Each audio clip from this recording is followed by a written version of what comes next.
Oh, you are live. Okay, so for anyone that's out there right now, we're starting early.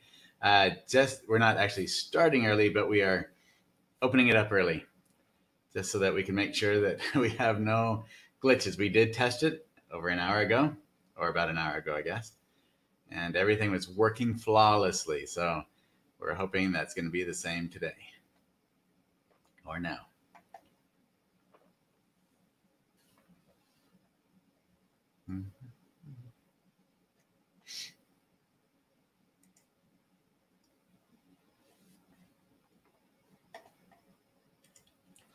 All right, so as you come in to the webinar today, just let me know that you can see everything and hear me and everything's working well. It should be. All the testing was excellent.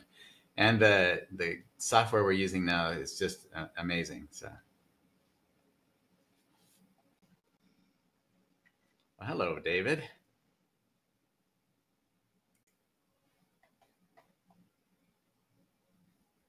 All right. So I'll kind of give some time here. We are quite a bit early. So just if you want in the chat, let me know who's here and where you're from. And now I used to be able to see in here who was actually here just by I could see all the names of the people who were in here. I don't know how to do that now. The software was changed, and David probably knows how to do that, but I don't know. You need to do that from the control room now. You can't actually see it from this page because they just simplified the page. Oh, okay. Super. That makes sense. Well, then maybe I'll jump over here and open that. Oops.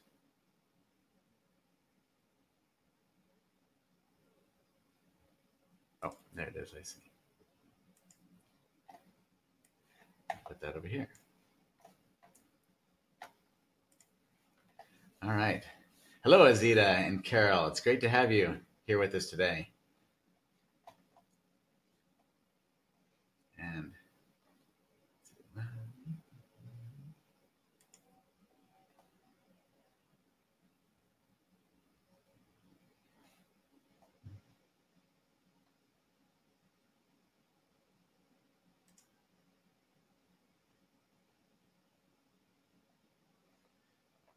okay, well, I still don't see any names over there, but that's all right. Hi, Gloria from Canada. Oh, great. My wife's grandmother, she and her whole family were from Canada.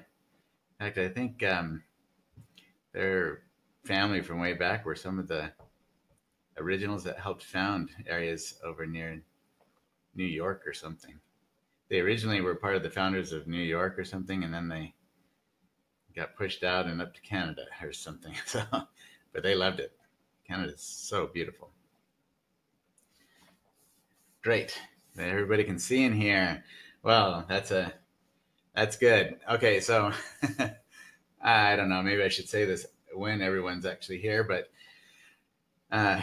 we are having quite the storms here today. So hopefully our electricity isn't going to turn off. If everything suddenly goes black, it's because we've lost our electricity. We had, what was it, 2 weeks ago? We had a tornado here, like right out. It went right by actually it was right here at our house, went through our neighborhood, but it never touched down. It went over the tops of everything. And, but Christy and I were sitting at the dining room table, and we have windows that all look out and a door right there that goes out onto our deck. And we heard a big boom, and the door flew open and everything shook. We thought it sounded like when an electric transformer goes out and you hear this big boom, but it wasn't. It was, I guess, a tornado. So it cut trees in half. It looked like if you break a pencil in half and you see it all splintered. That's what some of the trees around here look like. Just snapped them in half like a pencil. And so they were doing quite a bit of cleanup. We were without power for a couple of days. Hopefully that's not going to happen here today, but they did say that there's a possibility of more of that today. So I guess we'll see what happens. All right. So we are, let's see, 3 minutes away from starting. Hi, Janet, in Nebraska.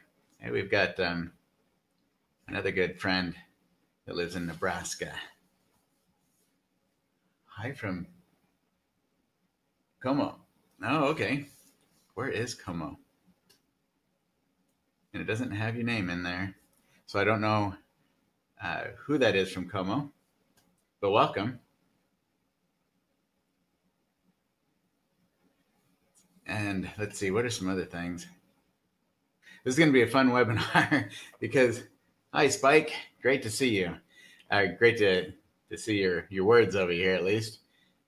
It would be so great if someday we'll probably have it so that we can just see everybody who wants to be seen on there. And we love that. We on every Sunday, we have a Google Hangout with our family.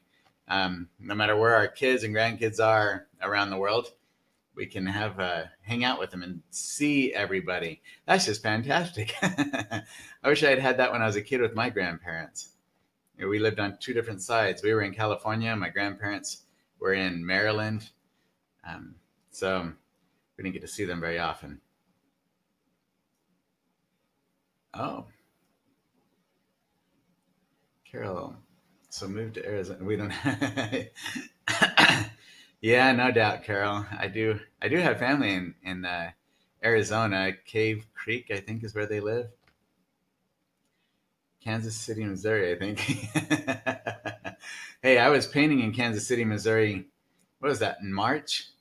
Oh boy, that was crazy.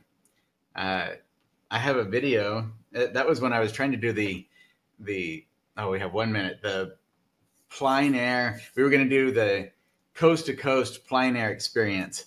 That's why we took that trip the way we did. And I painted at several places along the way. And Kansas City, Missouri was one of those. I think that was it. So we were there. The wind was blowing like crazy. And I painted out in this ridiculous wind. Dust is all over the place. And it just seemed kind of surreal, trying to make sure that everything didn't blow away on us, especially cameras. And so I painted, I don't know for how long, an hour. And we finally said, you know what, I think that's great. We got the overall gist of the scene, and we packed it all up and headed out farther west. And then as we left, we see semi-trailers that are tipped over on the sides of the road. And we found out that right after we left that, they got hail like the size of golf balls and bigger, up to softballs, that put out the windshields, and all kinds of damage was done. And that started about 15 minutes, half an hour after we left. So we just got very blessed on that one. All right. Oh, I see. Kansas City, Missouri. Now I got it. Thank you. That's where Como is. No doubt. Okay. It is time to start.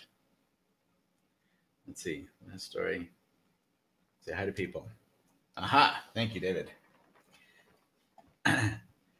Oh, Belinda from Halifax, Canada. Awesome. Patricia in Ireland. Well, welcome. Ireland. That's where my family's from. That's what Inman is. It's Irish. And it looks like Kansas City, Missouri's having crazy weather too, huh? All right. And Florida.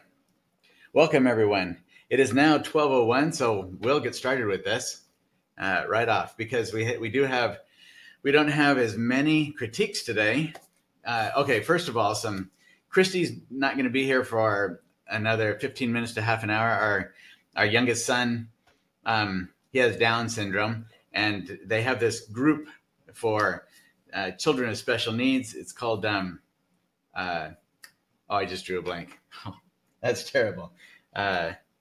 Anyway, it's a theater group, and so he's there doing a performance today, and I had to miss that. We didn't realize that they were overlapping, the webinar and the performance. So she'll be here shortly, because of once that's all done. And then I was telling everybody, for those who are just getting here, we are having crazy weather outside, very windy and rainy. And they said we might get some tornadoes. So if everything just turns off, you know that our electricity is kaput for the day. So hopefully that's not going to happen. We'll get through this and pray for that. And then let's see. I think that's okay. So with this webinar, we had that Azita's picture from British Columbia of cypress trees. And I actually didn't know what the name of those trees were until somebody else mentioned it on the Facebook group. Thank you for that. Because I haven't had any experience with cypress trees before. They're beautiful. All that moss, though, a lot of people were intimidated by the paint together photo.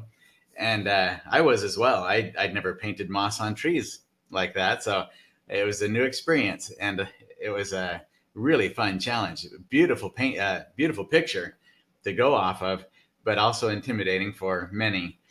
So we have, I think we have 14 or 15 that we did critiques of for the webinar today, rather than our normal 24, 25 that we get. So that'll go a little bit quicker, but we did get 21 questions sent in that for people that we're going to answer at the end of all the critiques. We'll probably do one right in the middle of it, just to give kind of a break from the critiques for the software's benefit, and then we'll move on from there. So now we'll get to the critiques, and then we will get to the questions at the very end. So if you have questions in here, often when I'm doing the slideshow, I don't actually see the questions that you might have in there. That's what Christy usually relays those to me as we go along. So at the end of this, if I haven't gotten to your questions, we won't end the webinar until we've looked through and made sure that we saw your question and answered it. So if we miss something and it seems like we're going to end, make sure you put it back in there so that we know we've missed your question if we did. Sometimes things scroll through there pretty fast and we don't catch it all. Okay, so I'm going to bring up the slideshow. All right, and it's great to have people here from so many places. Really, it is definitely a global community that we have. I think we counted well over 50 countries that we have members from. So it's amazing. It's over 100. Over 100. Okay. So there you go. David knows a lot better than I do. All right. And whiteboard. There we go. And everybody, hopefully, we are getting to know the software pretty well. Hey, Bill, I'm here too. If anybody has any questions, I can just relay them like this. Yeah. Wow, we were expecting you in about 15 minutes or more. Awesome. I'm speedy. You are fast. Good job. Well, good deal. We are all set then. Everything's working beautifully and we're good to go. So I will try to go through these quickly, just in case we do have some kind of a power outage. Hopefully it won't happen while we're doing it. Okay, so first one here. You know, I was thinking about this real quick. This title here, Master Artist. So sometimes that seems so pretentious to me, and I'm not the pretentious type. So when it comes to that kind of a title, the word expert or master in their field or whatever, I love to research and study so many different things, and there's especially when it comes to gospel related topics. There was a scholar that I'm a huge fan of. His name was Hugh Nibley. He passed away in 2005. He was 95 years old and had one of those kinds of minds where everything he read, he could recall. And it's just a phenomenal brain from the time he was born. It was crazy. But he was very fond of saying that overall people are just dumb. And what he means by that is he doesn't think he thinks of himself as being dumb. When it comes to the amount of information there is to know and the amount we actually know on an individual basis, there's no way for anyone to know everything. So when we go through these critiques like this, I am well aware of the fact that I don't know a lot in comparison with what there is to know. I mean, I've been painting full time as a professional for 30 years, but that doesn't mean all that means is I might have a little bit more insight and experience than somebody else. But it certainly doesn't mean that I can't make mistakes, or that there isn't, or that it's the end all of what should be said about what we're talking about here today. So as we go through these critiques, keep that in mind, because each one of us has unique gifts and abilities and observational skills or insight. And I appreciate all of it from any of you that offer that here. That's why we call ourselves a community, a family, because communities and families, when they're working right, they work together and everybody benefits from it. That's what it's all about for me. So when I give my suggestions, just realize that's what they are. They're just suggestions. I'm just here to, if what I have to share with you helps you, then that's fantastic. And if you think, you know, that I appreciate that, but I like something else, go with that. Okay. And okay. So this is my rendition of the painting right here. And I tweaked the colors a bit, and I actually did some of that in Photoshop with the original image. And I love the light and just that mossiness and the with the branches, all that stuff that kind of hangs down and clings from all the branches and twigs. And I thought when I saw that, how am I going to capture that? And that's what makes painting so fun, is it's about solving puzzles. So, in fact, this is what we're working on right now. The video for this is going to be, I'm almost done with it. It'll be the one that'll be on this month's, for the monthly members. That's going to be on the monthly membership here at the end of November. So you'll be able to see how I did this entirely. All right. And then this thing right here, this, a few times we've come on and said, you know, if any of you want to purchase one of the things we do for the group, especially with the paint togethers, then anything that I do, we give it to you for half of what you'd have to buy it in the gallery. That way this is gallery ready. It's ready to be sent out. But I want to make sure that, because I had that opportunity with my professors when I was in school, and that's what I have over here on the wall behind me, it's a large one, a 24 by 30 that my professor gave me. I just told him, you know, he did that as a demonstration in class. I loved it.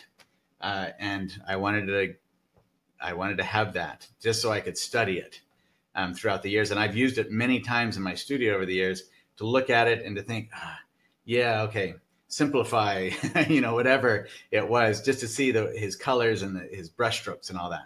So if any of you are ever interested in something that we've done, I'll have it around usually for a little while. Once I send it out to a gallery, then I generally don't get it back, because that's just terrible. But for anyone who's interested, just email us and say yes. And the first person that does gets the painting. And we've had several people have taken us up on that offer. So that's available to you if you'd like it. All right. So the first one here is Azita. Hey, real fast, as we are jumping into the webinar, we're trying to figure out the best date for the webinar in December. So for our December all-out critique, and we can talk a little bit more later on about what that looks like. But as far as the dates, we do have Christmas, right? So it's kind of a busy month. So we are between the 16th and the 30th, both on Saturdays. So we're going to let everybody who attended this webinar pick the date. So I'm going to put a poll up there. So just throughout the webinar, feel free to click on whatever date you think is going to work best, which one you're more likely to be able to open up your schedule to attend. So if you see a poll, that's why that's up there. Oh, that's great. I'm glad you thought of that. That comes so fast. Okay. Azita, you did, I mean, this is actually the person whose photo we're using. So you did a fantastic job of capturing the essence of that whole scene. All right. And okay. So love the composition. it really helps me to move back into it. And you go back into here and all those bluish grays and the colors as they recede back. That's fantastic. And then the reflections are beautiful. All right, so let's see. Let's get to some of the things that we changed on this. And then what we did was Christy came up with this idea while we were finishing up critiques. She said, why don't you put at the end of it some red circles here so that at the end, everyone can see where you actually made the changes? Because sometimes I was telling her that, you know, when I doing the webinar and I go from one to the other, on some of the paintings, there are really subtle changes. And I have a hard time remembering, wait a minute, what exactly did I change here? So she said, well, why don't you just put some red circles around it? And that will, so that's what we did. So each place where you see a red circle, some changes can be dramatic in some of the paintings. Some of them can be very subtle. And that's what that's for. So, and it's hard when I have to jump back and forth for you to actually see it. So what we did here was I just added a little bit of more moss onto some of the areas, like, let me show. Oh, that's right. You can't see my mouse. Sorry about that. Okay, so like right in here, right along the edges here, in here, down into some of this space, I added a little bit more to it, just because in the original, some of the edges were pretty hard edged. Let's see. Yeah, just like right here where there's a transition between the moss and the tree itself. And that can happen if you have like a clump of moss that's on there and you get this dark shadow right behind it because none of the light is getting in there. But overall, this moss is kind of growing all over the trees, kind of encircling them. So rather than having an abrupt change between the moss and the tree, we just added in some transitional tones a little bit, just moved little subtle areas into it to give the idea that it is coming all around the tree like that, rather than an abrupt change between the textures. And then with the bush, in some of the spots here, it was just a little bit, well, okay, so for one, this little area right here with that tree right there, it's almost as if it's floating there and coming towards us more than what was happening with the bush itself right there. So they were kind of in conjunction with each other, the changes here. So we took some of this area right here and just moved a little bit of it out this direction over the top of some of the reflections, as you can see here, just like that. This area right here, right in there, and then brought in this, and I know it's not in the photograph.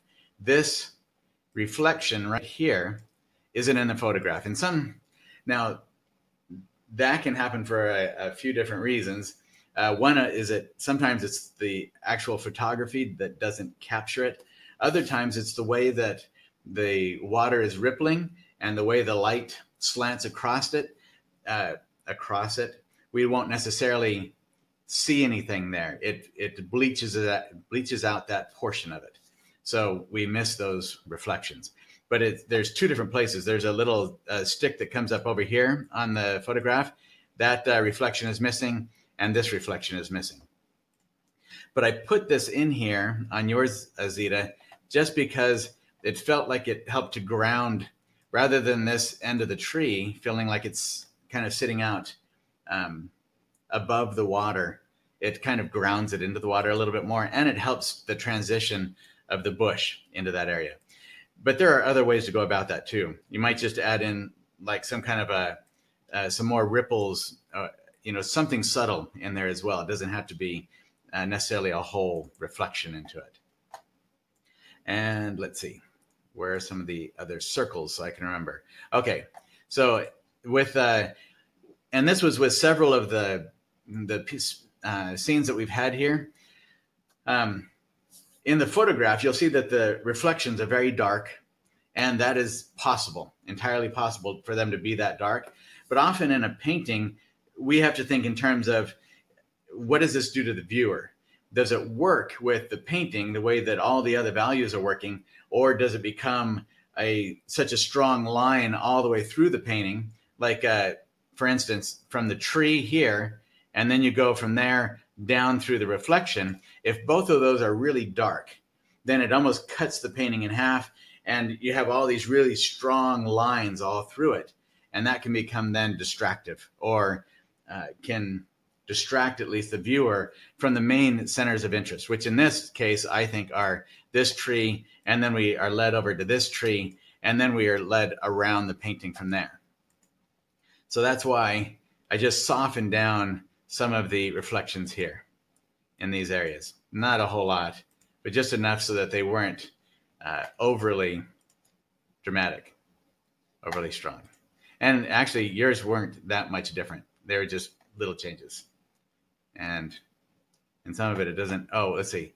Part of that, that's right. Okay, so part of it was the overlap. What was it? Anyway, it's, yeah, see, I have to go back and forth even to see sometimes what it was exactly that I changed. It seems more clear when I'm in Photoshop sometimes. Okay, so some of it is just, oh, it might just be these little spots that are much darker. That's what it is. Okay, so there we go. So in this case, it's just some of these spots like that that were a lot darker in the original. And they kind of, so that one is fairly close to the middle, but it also just becomes kind of a strong dark spot in it. Okay, so those are just some of the little changes that we did. And then, is that it? Yeah, I think that's it. So because these are all the same, I have to remember from one to another, because a lot of them had some similar things that we worked on in them. All right, so the next one. Oh, thank you. What's that? I didn't know if you needed more. Oh, that's great. Thank you very much. You're welcome. That'll be very handy. Okay, so the next here is Cheryl. Okay, beautiful piece, Cheryl. So we had colors in the foreground, and when I say we, for those who are new, Christy helps me with these. She has a great eye. That's why she critiques my paintings.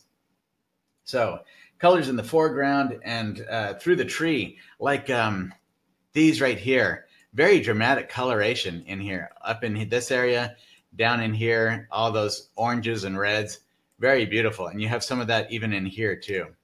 So excellent. Love those colors in there. It's almost like an inner fire coming out of there. Love the sense of distance and the vertical treatment rather than horizontal. It's always good to think in terms of what it is, what our own personal vision of what we see is in the painting. Okay. And all right, so the thing that stood out were these. Right here, you've got, okay, so Christy brought up a great point that didn't occur to me because I've been observing nature for so long, I just didn't even think of it. But from her standpoint, so, because many people did this. This is, a lot of people did this. So you notice that these trees are going straight up and down. Well, in nature, the almost, I can think of very few exceptions where this didn't occur. Where if you're in water, the reflection is going to come at the same angle as the object. So let's say your object is angling this way, you're going to have a direct mirror effect from the reflection, just like that. So in this case, these reflections were going all up to the right side. Same thing over here on this side. You have the reflection going to the right side. So everything's kind of tilting that direction. So we changed that up. Just moved. So you have one tree, you have kind of an X pattern here. That's what we did with the reflections. Only we took one of those reflections and minimized, toned down the value a little bit to push it back a little bit more behind the other one. And actually, when you really look at the values, this one's darker than this one. So it should be kind of the opposite of that, of what I did in there. But that just gives you an idea of that. And then over here. So Christy said, what's the difference between a reflection in water and one on land? And the difference is the way it's light. So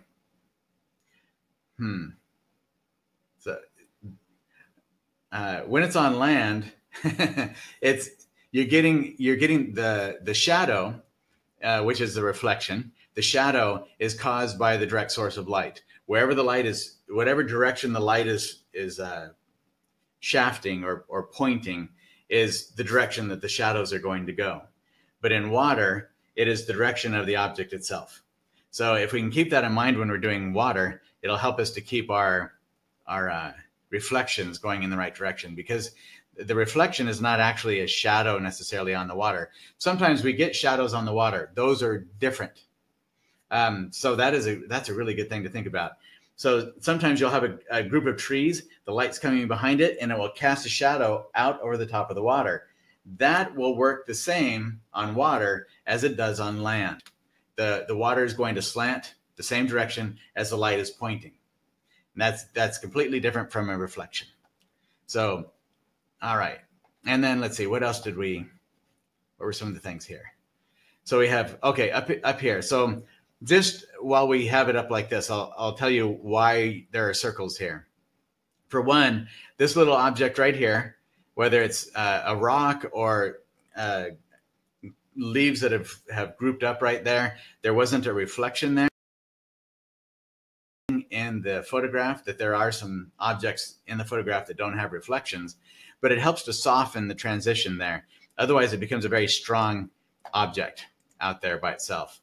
And then over here, it is a tendency, and we're actually going to have a blog post on that coming up. It's called Extreme Painting, Paint to the Edge, Christy's title, because so many seem to be hesitant or timid about painting all the way up. What's that? Two things. Jump out of the presentation for a second. It's buffering, so we just need to get that reset. And then Spike brought up, he said, on water, don't reflections always point towards the viewer or the camera? So if you could kind of answer that question. That's a great way to think about it. Yes. And so do you want me to exit out of the whiteboard as well, or just out of the presentation? Yes, exit out of the whiteboard, out of the presentation, bring yourself full screen, and then jump back in. Okay. All right. So yes, that's a great point too. Reflections are going to face the viewer. So that makes a lot of sense there, to think of it that way. But the way they're going to face, I mean, the way you're going to see the reflection is the way, though, that the object is faced, is the way that you see it tilting. So if you see an object tilting like this, the reflection is going to go like this. If you see an object tilting like this, it's going to go just the opposite that way. So however you see it tilting, that's the way the reflection is going to go. It's very different from an actual shadow going across something. All right. So if that's buffering, let me answer a couple of the questions then. That way we can utilize that time. Okay, so Paula said, from all the things I've seen of yours, landscapes and florals are your focus.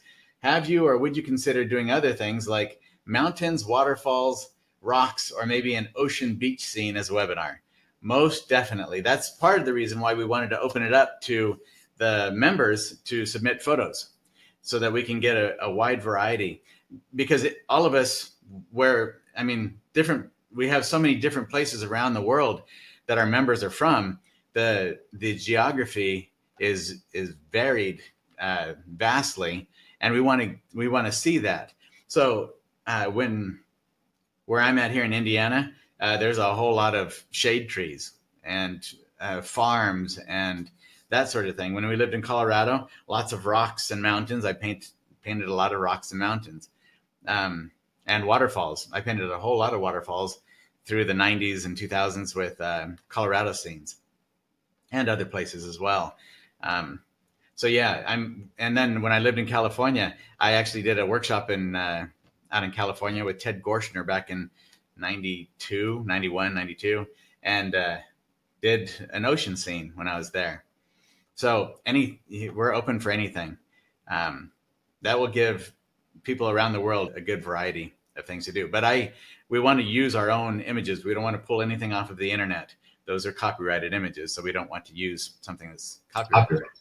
And we also, it's an ongoing collection. So anytime you have a photo that you think might work, go ahead and submit it to the bill@inmanfinearts.com, and we'll put it, we have a growing collection, and we'll just choose one every other month.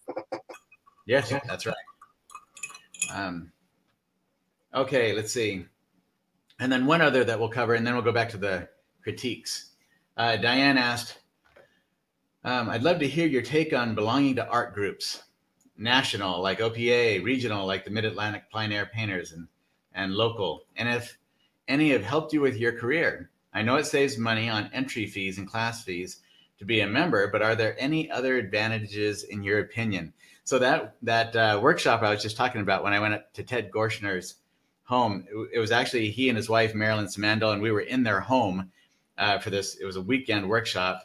And Ted was talking about how he was part of the group that was just getting together and founding the Oil Painters of America. They were just in the very beginnings of it, hadn't opened it up yet. They were just starting to talk about it. So I was right there at the beginning of it, and I could have jumped right into that. And I was a member of OPA early on, but I haven't done a lot with it.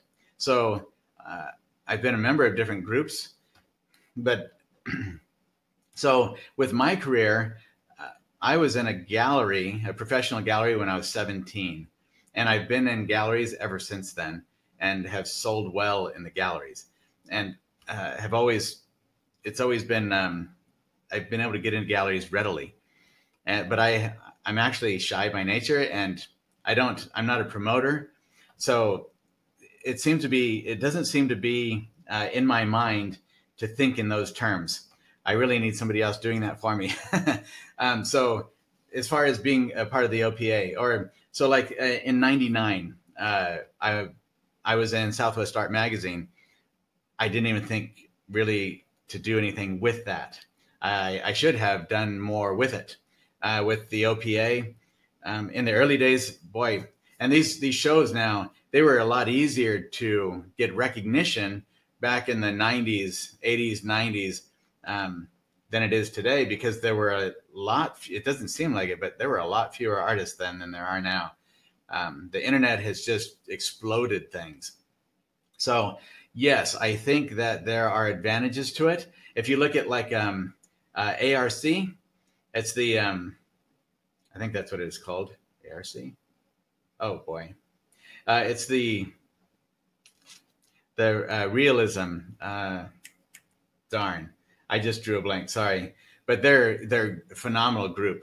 But several really big names like Julio Reyes and others, they attribute a lot of their success, the recognition that they received now, and these are huge names now in the art world.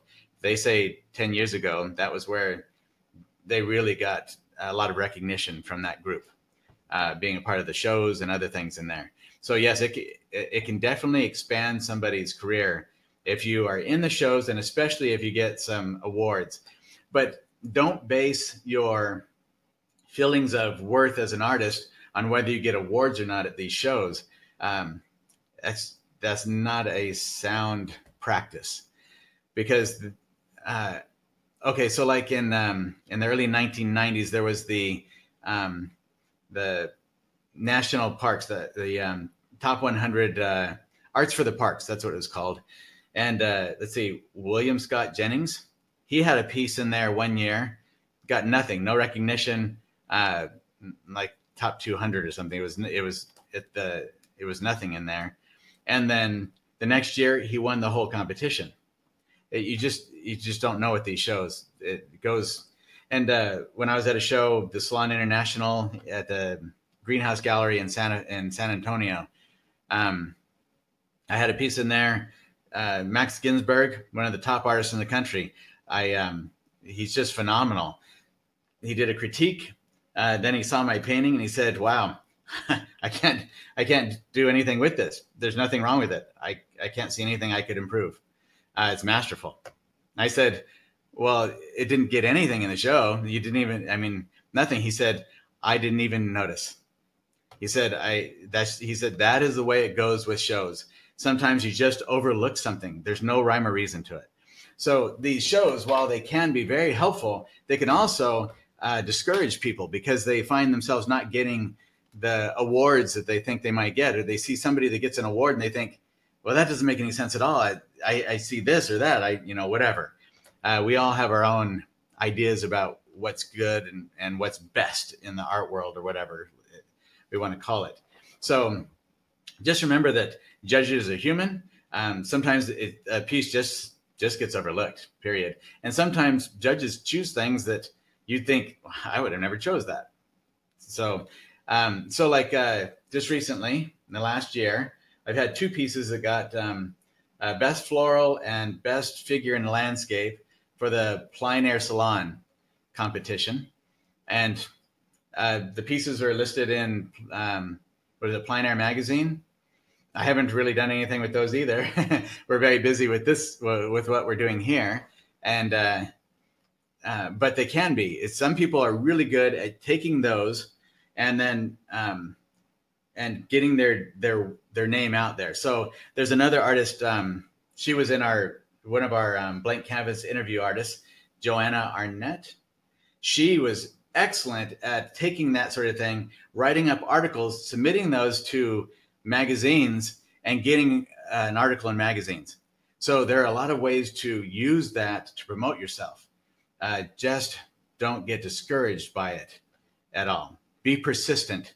Sometimes it takes doing it over and over again and submitting the same piece to several shows, and you win in one, you don't even get accepted into another. So yeah, I do like, but be careful because some people they spend all their time and resources with entry fees, shipping fees, and all of that, expecting grand results. And it can be an expensive venture too. So make sure that budget it out. Make sure it fits into a specific budget that you have allocated for that. And don't go after it whole hog thinking that if I just wash the world with shows, I'm suddenly going to be successful. It does not work that way. It's like with anything, there's a lot of steps in the process of doing it. So, okay. Good job. Thank you. So hopefully those 2, if you have any more, if you want more information about those, let me know at the end of the webinar. Okay. So this one, did we even finish this? Okay. So basically on here, we carried, oops, sorry. I didn't have the whiteboard up. Give me just a second. Get my colors back. There we go. Okay, so on the edge right over here, I just took that and moved it off the edge of the painting rather than, as you can see in the original, it's there's not much right there. That's just, and it's not a hard and fast thing there. It just kind of keeps, corners are an area of interest. They're kind of, because there's 2 lines that come together and converge, it tends to draw the eye to that spot. So corners are one of those places in a painting that we want to pay kind of close attention to make sure that there's nothing overly emphasized there. So even a blank space, if it's just a bright area of sky, can become an area of emphasis because of the contrast and because it has that convergence of lines. So those are things to think about when we're painting. Now, some of that will be covered over by a frame, so it might become a moot point. All right. And then, of course, with each of the reflections, we just move them down so that they're facing, like was mentioned, that they're facing the viewer that way. Okay. Otherwise, I think that is, let's see. Okay. One other area is this right here. We just moved it out a bit so that it wasn't a, let's see, what did we do here? Let me go back so I can see, so I can remember. Okay, yeah, that's what it is. This right here, just a little bit softer because that becomes, you can see this can be fun. I love especially the reflection of color that you have underneath there. I love that. But it can become, this is so heavy right here. This shape right there of the tree, it was transitioning this down just helps to kind of soften the weight of all of that. And then, so right here, that just kind of helps to ground it a little bit. And all right. And I think that's it. Okay. So great job. Beautiful piece, Cheryl. Okay, Debbie. Reflections are really going overall the correct direction. So that was great to see. Movement in the trees and leaves is a lot of fun. You have a lot of movement all through in here. And I love that. And then love the purple and yellow combo. So all these lavenders back in here and the yellow down in here, that's a lot of fun. I like that combination of colors. Okay, so what we noticed in it is it almost feels like it's divided into quarters because of the way the trees are spaced back here. So like right here, this one kind of cuts the painting. These are about the same distance right here. So it kind of cuts the painting in half in that section. And then it does the same thing when we come down into these areas. So we start getting it divided up into sections like this. So just to break that up a bit, I took and moved this tree over, put a little one in here, which could possibly be eliminated entirely, but it was just to kind of break up the line of all of them being in the same row across the painting to help sort of start taking things back into the painting a little bit. And then softened out. So some of the areas in here, just kind of softened this because it was so dark, and softened some of the, like if you'll notice right here where it comes down into these reflections. This looks like it's some kind of, it's almost like a bank. I'm assuming it's a reflection as well, but it almost looks like a bank of land or something in there.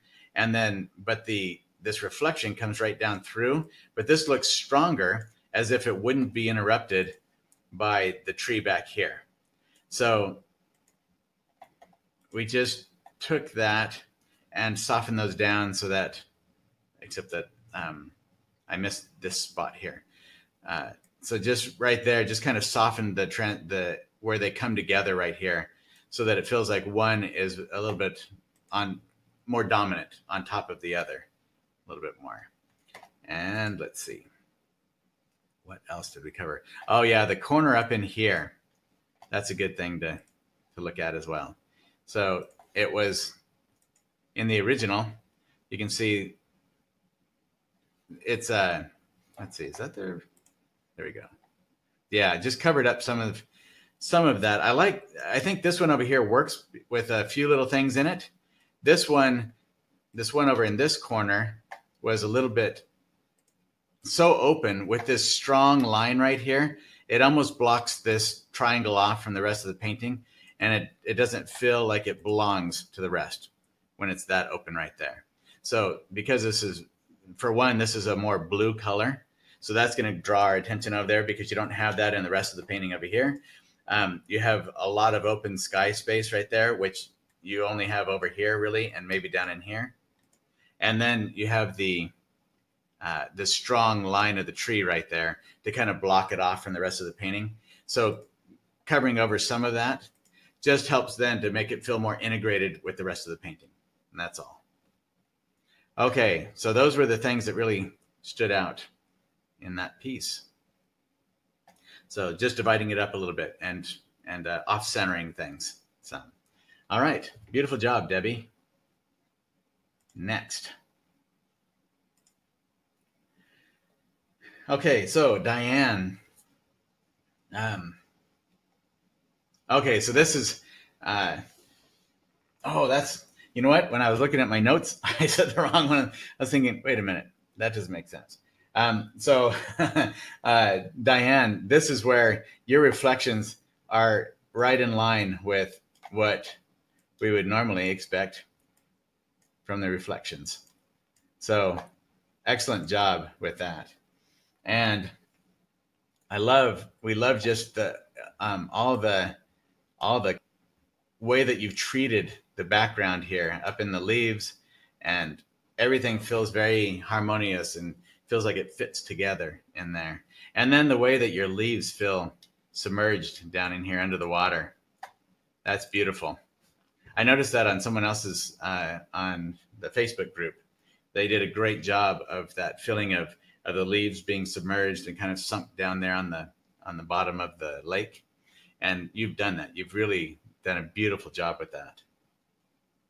So it's a really that's a great thing to accomplish when you can have a definite feeling of either submersion or the leaves floating on top of the water. There's a very distinct difference in the way that they feel, the way that they look. Okay, so Diane, overall, the only thing that I could think of, because I love the composition, you've got this tree right here that is on this plane, and then you take the other big tree and move it back farther in the distance. That is excellent, because that helps then the viewer to move right on through back into here, and then we can continue moving through the painting. So excellent, because a lot of people wanted to bring those right on the same plane as each other. So the thing that's tricky about this photograph is that there are two main groups of cypress trees that are huge, and they're very dominant. They're very thick. So they demand a lot of attention, both of them. And so getting it so that the viewer can move from one to another and then through the rest of the painting is a tricky venture. So in this piece, the only thing we could really think of was to try to bring a little bit more, and this is really awful. I mean, not with Photoshop, it's a lot more problematic to do it well, the way that you have the feeling in your piece there, Diane. So don't take all the little motion down here that gets a little bit busy the way that I have it in here, but just opening it up, bringing in more light and helping it to filter so that we can go back into the painting more, and so that it kind of just makes, with these big old giant dark cypress trees, the painting overall can start to feel dark and a little bit closed in. So all he did was brighten up a little bit of the leaves up here and bring in some more light in some of these areas in here. So you can see that's it. Oh yes, and then to help break up the darkness of this cypress tree, Christy, that I have to say again, that was brilliant thinking of putting the circles around here, because that helps jog my memory. So the darkness of this cypress over here, to help soften that a little bit, just bringing over like this here, a little bit of that branch from what you had in the original, just like that, rather than going behind it, just have something gently coming over the top of it. And that can help then to soften out some of this right here. And then we're not so, because remember, this line right here and this brightness right here, that's one of the brightest. It is about as bright as it gets in your painting, and as dark as it gets in your painting. When you bring those two together, it says, look at me, very dramatically.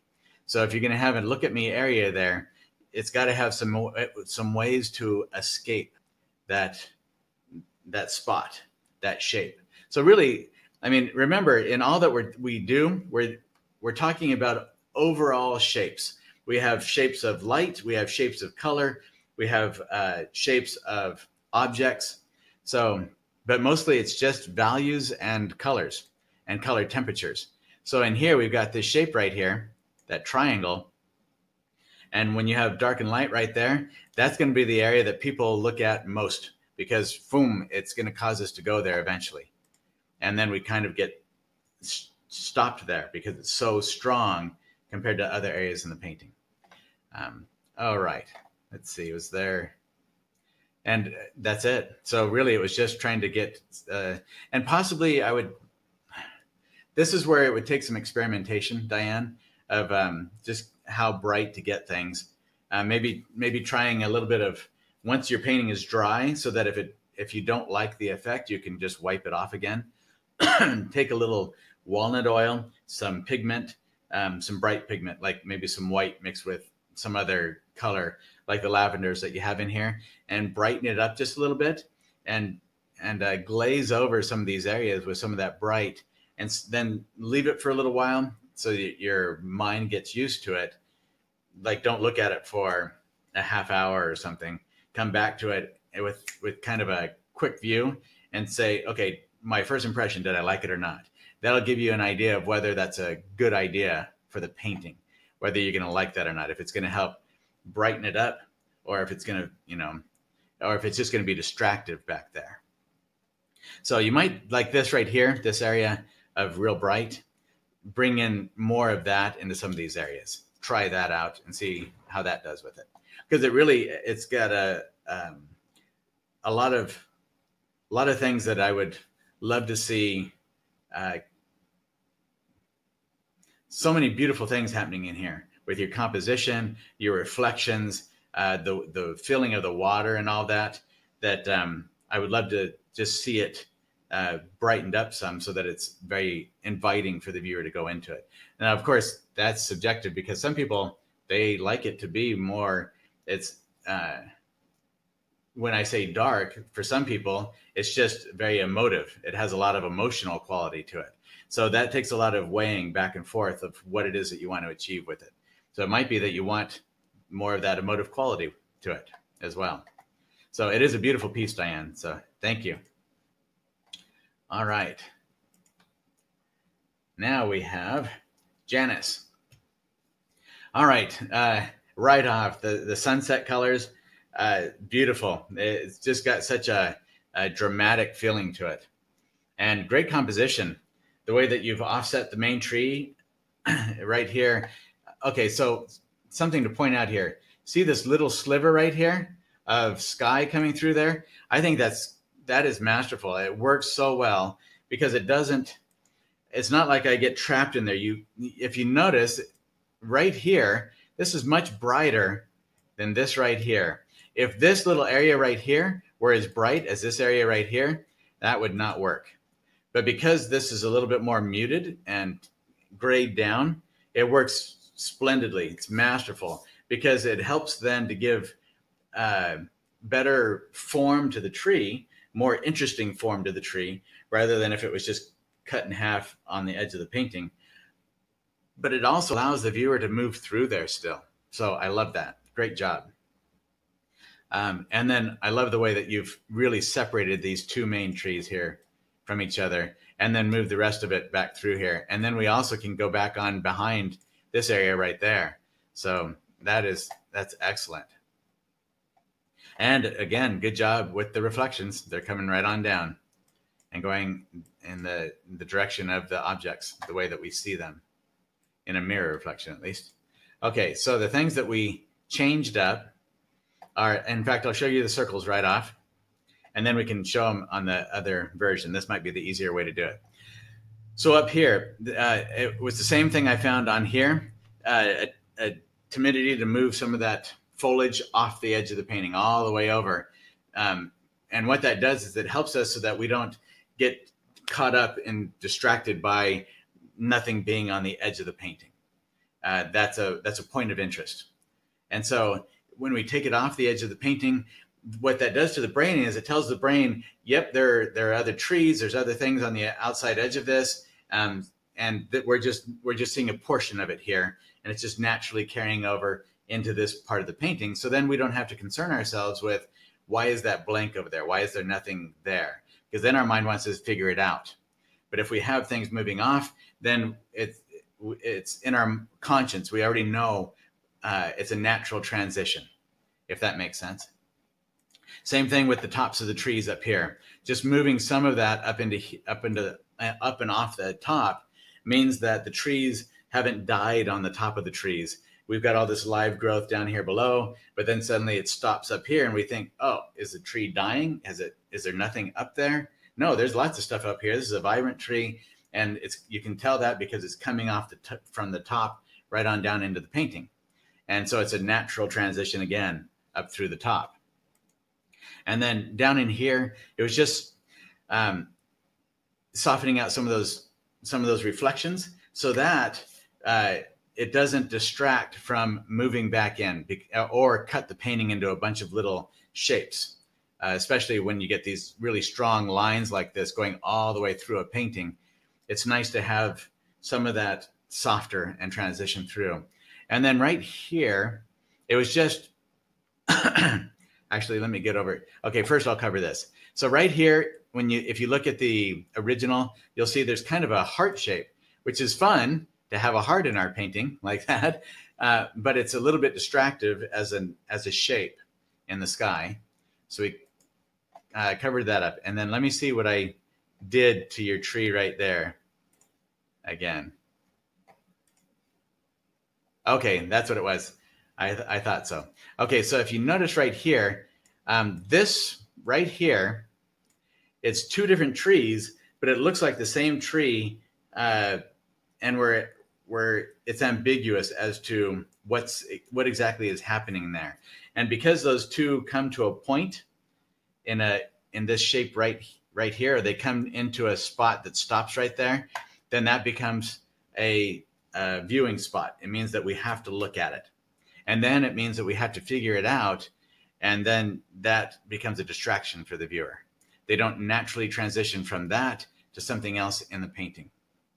So by just bringing this down and over like that, then it helps to set this branch back behind and this dominant portion on top, like that. And it doesn't have to be strong and obvious. It can be subtle. It can be obvious. It really depends on. That's where it's some of that's subjective. We have to fill it out as we're painting it. Let's see. And is that it? Okay, so as you can see with the heart shape, we just kind of softened that out and we moved some of the lavenders down into the heart. Some of the yellows we moved out into the other areas. Let's see. So mostly it was just softening some of the strong lines. See, like this box shape right there, just softening some of those and moving some of the colors throughout. That way it feels, it doesn't become a shape is what it is. All right, let's see. Is there anything else that we changed? Aha, the reflections down here. That was just a matter of softening out some of those reflections because they're very strong and dark, and really they're darker than what you have for your tree. And I realized that occasionally that happens, that the reflection will actually be darker than the object itself. And part of that, I think, just from observation, is because of the way the light is hitting the texture. When it reflects down in, it's not getting the same light source somehow. I don't even know how that works. But I think to a great extent, photography overemphasizes it. And so when we see a photograph, we go with what the photograph says, but the photograph might not be as subtle as I know it's not going to be as subtle or as accurate as what we would see if we were right there painting from life. So just for the sake of keeping the viewer moving through and not getting fixated on these really dark, strong contrasts, we just soften those down. Same thing with each of the shadows here. All right, that was it. It's really a pretty piece. So great job on that one. Okay, thank you very much, Janice. That was beautiful. And then, let's see. Oh, did I cover that? Let me see. Maybe not. With the reflections, with this right here, you don't actually have any of this foliage that I can see up in the trees very much, but you can see a lot of it in the reflections, which means for the viewer that that is some kind of a plant that's growing in the water, like water lilies, the way they would grow, or something else growing in the water rather than a reflection. And if it's actually a plant growing in the water, then you're probably going to have these plants that are going to come over the top of the trees. But even if it's just a reflection, if you have that much foliage, it's probably going to cover up more of those trees than what you have in your reflection right there. So that's all I did is in some of this, I brought in some of that and brought across the foliage over portions of it so that it feels more natural the way that the trees would be growing. Okay. Great job, Janice. Thank you. Okay, Lorraine. So love the colors, all those oranges there. You can see in the photograph just a couple of leaves on the trees themselves that were a real bright firecracker orange or something in there. But you could see a lot of them down in those leaves that had fallen off the trees and they were down in the water. When you saw the dark reflections, you could see those leaves down into there. So we know that that's all there. So it's fun to see you take advantage of those orange colors that were there. And beautiful reflections. I really love the soft color, the lavenders, and just the color of it and the texture is really pretty. Okay, so the things that stood out. These two trees, or two groups of trees, are the dominant features. And they're so strong, and yet they are basically almost the same distance from this edge and this edge. And so we don't know, as a viewer, do I look at this one? Do I look at this one? And we just go back and forth. It's like a tennis match, going back and forth, looking at them. So I took and moved this group back a bit so that then we could, as a viewer, move through more. This now becomes the dominant one because it's here closer to the viewer. We go from that one though, and it leads us back, and we can go back in here. Same thing with moving. I took the same group right here because you have this group of two trees, and you had another group right here of two trees. Well, we just moved those back as well. You can see right here, there's this one and this one. And this is a little bit ambiguous because this is pretty thick right here compared to what we've got here. And this looks like reflection because it's got this warbled stuff right here. So I'm pretty sure that's reflection, but it's about as dark as the color that we have here. So it was a little bit ambiguous, but you can see right there, you've got the lines. So I'm pretty sure that those two trees are right there. So if you look at that, you've got these two trees in the same plane and these two trees in the same plane. So it's just a matter of moving them back and forth. And then that helps then to move the viewer through the piece. Now you have this nice channel of water that moves us back into this area back here. And same thing, just bringing some of this stuff off the top of and down in to the piece. And so let's look at the circles, make sure I captured everything. Ah, yes, the reflections. So here we go. Oops, that is cleared.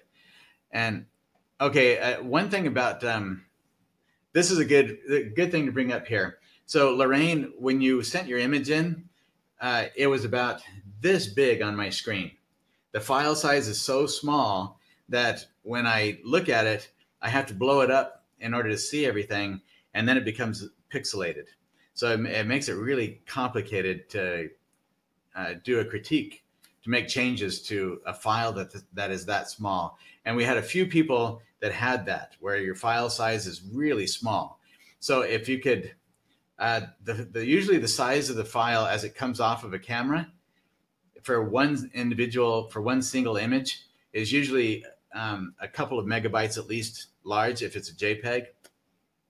So if you could send that, if it's in email, if you send it, you can go up to, I think it's 25 megabytes in size. So sending me that whole image Don't worry about the size of it. Don't try to optimize it to be smaller. Send it as big as you can so that I get a nice big file, because then I also see more details. I see more of the nuances. I see a lot more information that will help me with the critiques. Okay, and so there you go. You can see how up here at the top, it's very empty. There's nothing happening up there like there is, and you have so much going on down here that we're wondering what happened to all of the branches that were up above. And okay, oh yeah, and then that's right, I was talking about the reflection here. So in the original, you can see this reflection, this tree is angled that way, and so is this reflection. Whereas the reflection normally would kind of angle out this way a bit.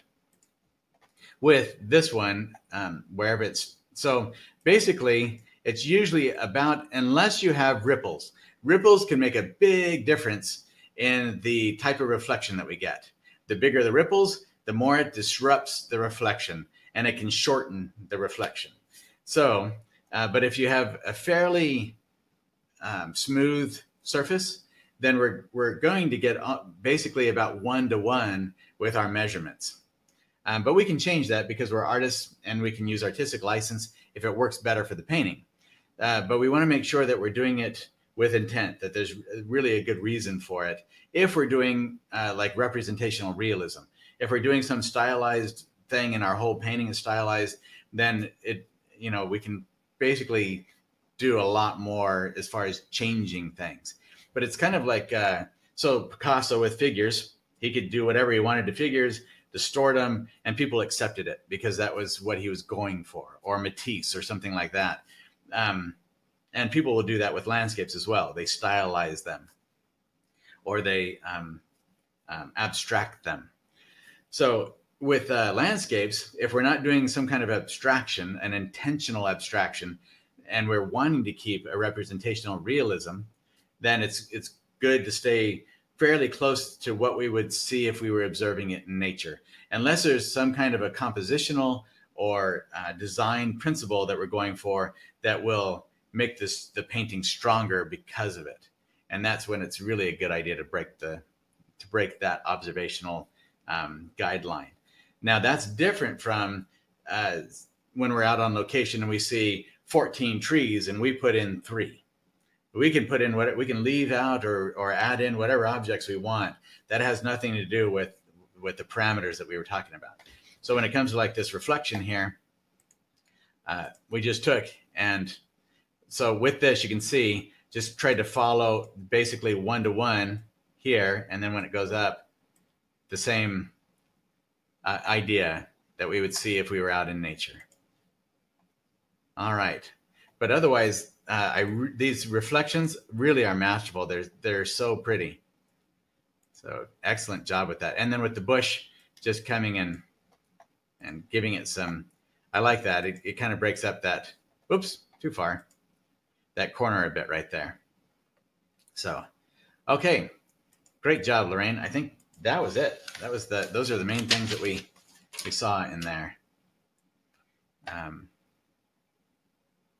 All right. Next is Lee. Lee, this is such a nicely done painting. You really, everything's so harmonious. So Lee likes to use, she said a lot, an underpainting. She'll do a value study underpainting. Excellent idea to do that. There are a lot of artists that work in what's called a grisaille method. And that's where often that's using like a gray value study. They do the whole thing. So it's really the same idea as doing like a charcoal drawing from a plaster cast. So you've got this black and white rendition. You've got all the value transitions, all the little subtle half tones, highlights, shadows. All those things are in this drawing that you've done, but instead of drawing with charcoal, which actually you can do that too, even with painting. You can draw with charcoal right onto your piece, and some people will do that. They'll use charcoal to create their underdrawing, and then they put color on top of that. And then others will do like what Lee has done here. They'll do a value study, which when she's using like a burnt sienna kind of look to it, or with what I would use would be the transparent earth red. And you do this whole painting underneath with all the values intact, the darks, the lights, the halftones, the subtle transitions, everything is there. And then you just come on top with color. And then you know that your values are correct, because values are much more important to get right than color. They just are. If values are off, then it makes it a lot more confusing for us as a viewer if our values aren't right. But color, you can take, if the values are right, you can put in, oftentimes, you can put in all kinds of different colors and they will work. If the color temperature is right, they'll work because the value is right. So it's just one of those one of those phenomenons in art. But I don't do that because I'm impatient. At least when it comes to painting, I shouldn't say impatient. I think I'm just more spontaneous. I like to paint on the fly and think as I go with it. But there sometimes that comes back to haunt me too, because I'll realize that I haven't focused. In the early days, I was so focused on color, just the love of bright, beautiful, juicy color, that I didn't think nearly as much about value. Fortunately for me, the school that I went to, I had phenomenal training. And so I went through semester after semester of drawing and getting really fixated in my mind the idea of values. We did it over and over again, doing, and everything was done from life. So we would set up like a still life with the traditional ceramic jugs, eggs, objects like that, where you get these real subtle value shifts. And you're seeing these things in color, but we have to do them in black and white. And we would spend hundreds of hours on these drawings, getting every bit of the values right. And that's how important it is. That's how important values are.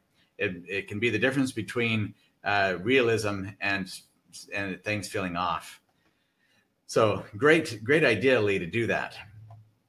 Okay, and another benefit that comes from that, as you can see in her piece, is throughout here, all through here, in through the trees. You can see some of it in here in the greens, even back into the background here. You can see subtle hints of it are that undervalue color, the burnt sienna color.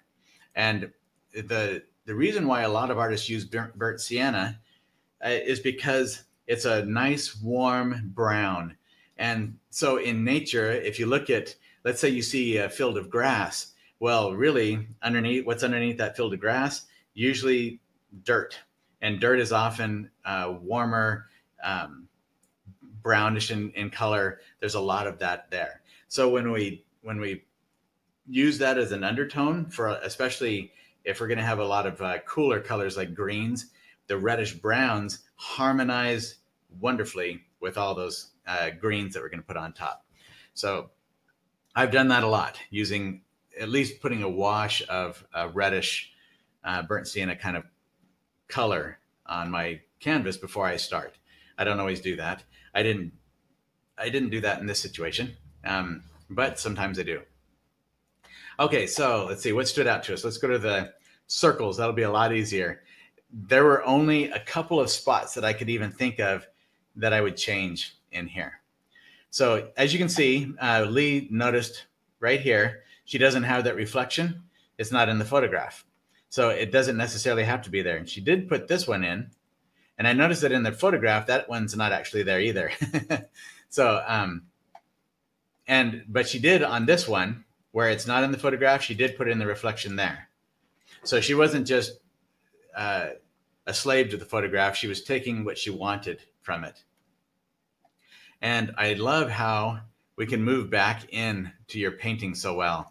You really did a good job of, I mean, this mountain hillside area back here, we can see that it's there, but it doesn't distract us. It doesn't come forward. It goes into the distance really well.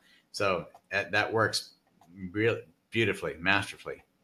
So the couple of things that I noticed were this reflection, I just softened out and brought brought in some things over the top of it a little bit more. And you have a shape right here.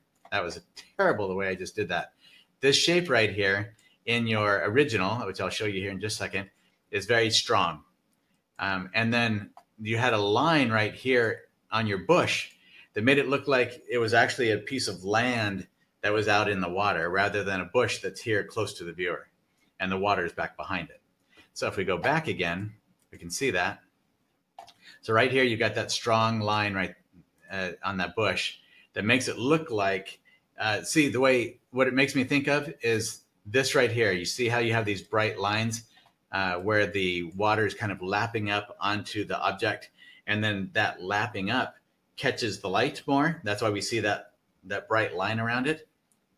Well, that's what this thing makes me think of, is that there's water that's kind of lapping up, and this is like a peninsula of land that's coming out into the water right there. So to change that, we just, wait a minute, that's supposed to be the after. That doesn't have the after. Oh no, I got the wrong picture in there. Somehow I messed that up. Sorry about that. So you'll have to see, the changes with the circles on it. I apologize for that, Lee. That's terrible. Trying to use all these different images. Sometimes I don't save them correctly when I'm in Photoshop. He's being humble. That's my fault. Sorry, Lee. Okay. Thank you, Christy. All right. So you can see I just brought down some leaves on here to break that line up, so it's not so hard edged. As you can see in here, let's see. Oh, actually, there are two versions of that one, so it's not necessarily your fault, Christy. Somehow we got parts of the changes. All right, so this one, I just took the color that you had in the actual tree, Lee, and moved it down into your reflection. So right there, you can see that I just took those same colors and put them in here because I love the lavender brownish tones that you have in there, as opposed to the gray green tones that are in the reflection. And it helps soften it down. It just muted it a little bit so it wasn't such a strong line coming down off of there.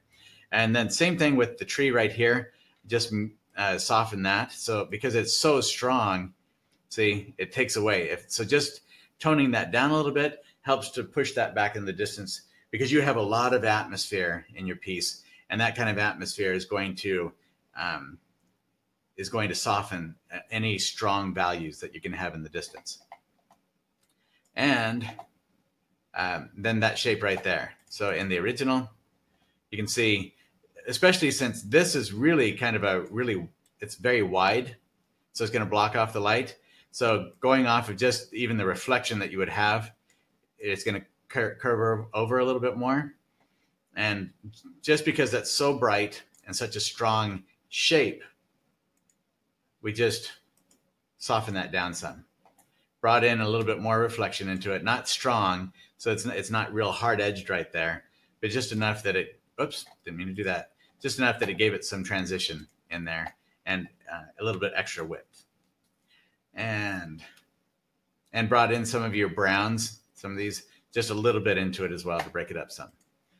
And that was it. Those are let's see.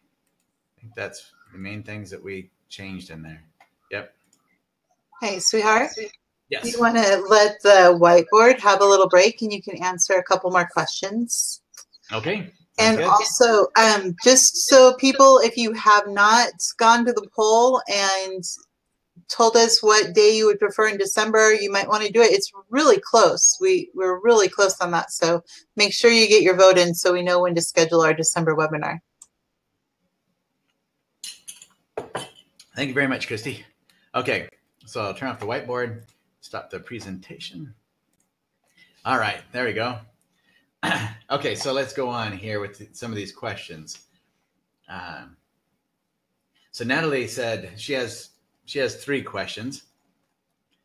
I find it hard to determine, and this is a complicated question to answer in this kind of a format, but I'll kind of cover it, and then I'll try to do a blog post or something on this. I cover this a lot in some of the videos, especially in the monthly videos. But I didn't have time to go through all of my videos and try to see where those are at, where I cover those.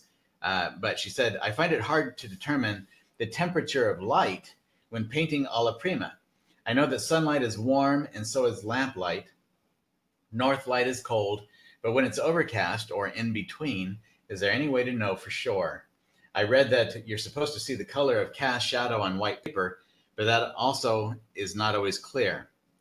Any more suggestions? Okay, so when you're out on location, outdoors, there's no hard and fast rule about any of that. Light conditions vary. There are an infinite number of light conditions that you can encounter when you're outside. So there's no way to say this is the way to always know for sure. Really, the reason why we go out on location to paint is because the more we're out, the more we observe. And it's different from when we just go outside, because when I'm outside, I'm always looking at what's around me. I'm always looking at the trees, the sky, textures, light, color, all of that. But when we actually try to record what we're seeing, then it makes a shift in our brains, and we have to figure out, wait a minute, what is it? What am I actually seeing? We might think that we know what we're seeing at first, but when we try to mimic that and record it, that's when we find out how much we really understand about it. So painting out on location drills that into us. It takes our observation and makes it practical. It becomes real in our minds. So really, a lot of it isn't about having some kind of sheet that you can just check off. Oh yeah, this is how. Oh yep, and that part and that part. It's really not like that. There are some things that we can go off of. So when it's really an overall overcast, that can vary too, because sometimes it's a really light, just a bright hazy overcast that slightly diffuses the light. So that's a warmer overcast day because there's still a lot of sunlight that's being diffused and coming through, but we don't get the strong cast shadows that we would have otherwise. They're a little bit softer, and so we have a little bit more coolness to it, but still not nearly as cool as what we would have if it was a pure north light that we were painting from.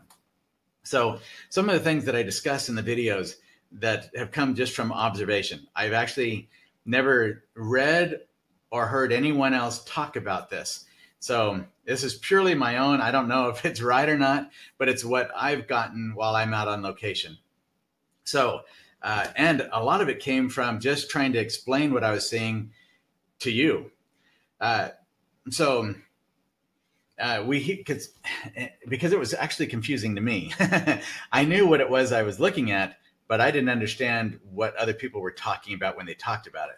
So we hear this thing about north light is cool and direct light is warm, because the sun is our warmest. That's what warms the earth, right?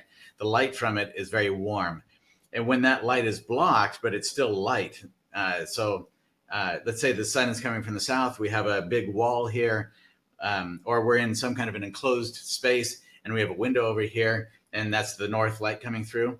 The reason that's cool is because sky going straight up is a cool light. The light source itself is warm, but the direct light, or the light from the sky, is cool. There's a lot more blue light waves in it or whatever. So you get the same thing that happens whenever you have that direct light that's being blocked somehow. Then you're going to get a cool effect from it. So in the case of, and I know this isn't going to answer it exactly, but it will give you some ways to think about it when you're painting on location. So let's say we have the sun coming down, it's hitting an object, and then we have this direct cast shadow behind it. So where the light hits, it's very warm, but where the direct cast shadow is, it's going to be cool, because that's why we get those purple shadows, because the warm light source is being blocked off. So we get this cool shadow. But let's say that you have this same, let's say the same object that's blocking the direct light source is a mountain, and in the mountain there's a cave in there. Well, what kind of light is that? Oh, let's see. How do I explain that? Now I just confused myself. Oh, that's great. Because I just thought shadows. Okay, that's right. That's what we're going off of. So shadows. So this shadow that's coming off of the tree becomes cool as a direct shadow. But if you get a shadow that's in like a cave, that shadow is actually going to become warm because you have a cool light source. So if you have a cool light source, the shadows become warmer. If you have a direct light source, the shadows become cooler. They're opposites. It's that thing about opposites in all things. So the cave, the light that, if you have any kind of light in there, it's the ambient light, or it's the light from the sky, which isn't the direct light source. That is that north light. When you have north light, you have warmer shadows. And so in a cave situation, let's take it, and it's not the mountain anymore, it's a tree. And you have all these pockets that are deep inside the tree where branches are sticking out like a pine tree. And you see these pockets in there. Well, if someone paints those pockets of dark inside of there, it's going to look unnatural. If they paint them cool, like what the direct cast shadow would be, it's going to look dead. It's going to look unnatural, because within those pockets, it's like a cave. You have the ambient light source, and those shadows then become warm. So if we're looking at something out on location, we're trying to figure out what the light really is. The best way is if we want to get a good sense of if we're getting it right when we're looking at it, I'd say to try what Joe McGurl does a lot. He'll take a frame, like a cardboard square, the center's cut out of it, just a mat board or whatever. You take that and you pin it up on your easel somewhere, and then you paint exactly what you see in there. And it doesn't matter what it is. It doesn't have to be anything special. You just paint exactly what you see, exactly how you see it, and you try to get that down on the canvas. And so then you don't have to worry about whether you know if the light source is warm or cool or in between. You're just painting exactly what you see. And over time, when we do that, then we will really get a good sense of light and, or warm and cool, light and dark, getting all our values natural, all the little subtle transitions. They all start to come to us, and we can then play with whatever else we want to do, stylizing it or manipulating it or whatever. We then will have the knowledge inside to change it. Let's see. Let me make sure I actually answered that correctly. So, and I did that in the master course when I did a thing on color, I think it is. I took the roll of paper towels, put it on a white painting panel, and when it was a direct warm light source, you can see how cool. It's very dramatic. The cast shadow that's coming off of there, it's just blue.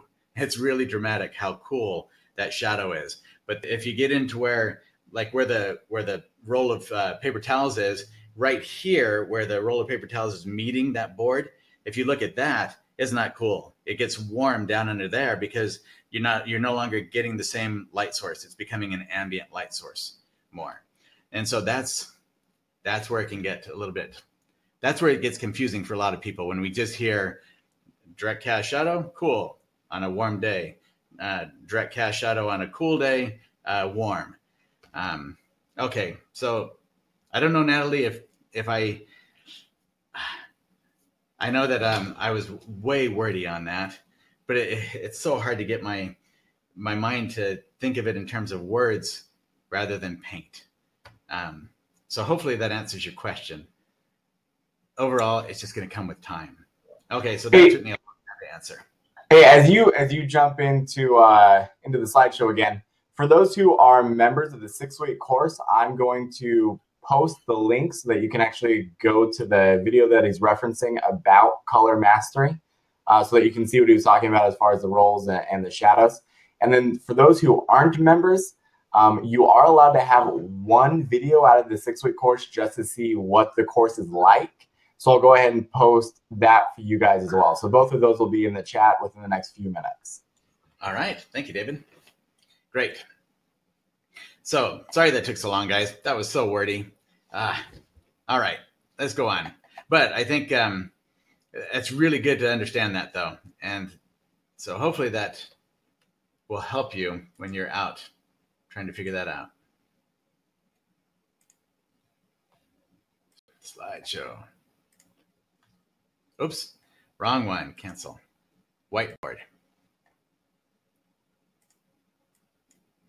Okay, Maria.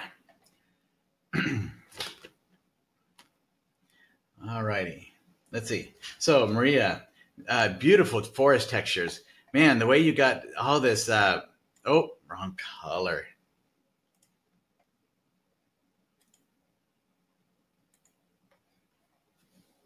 So all this texture in here with your moss, it's just it's just fuzzy like moss and all the hanging. I'm not actually sure, and I don't know with cypress trees if that's just moss that grows on it, or if that's part of being a cypress tree, or it's just because of where they tend to grow up out of water like that. I don't know a lot about that with cypress trees. I'll have to study that out sometime, or go and visit those places and paint it more, and then I'll have a better understanding of it.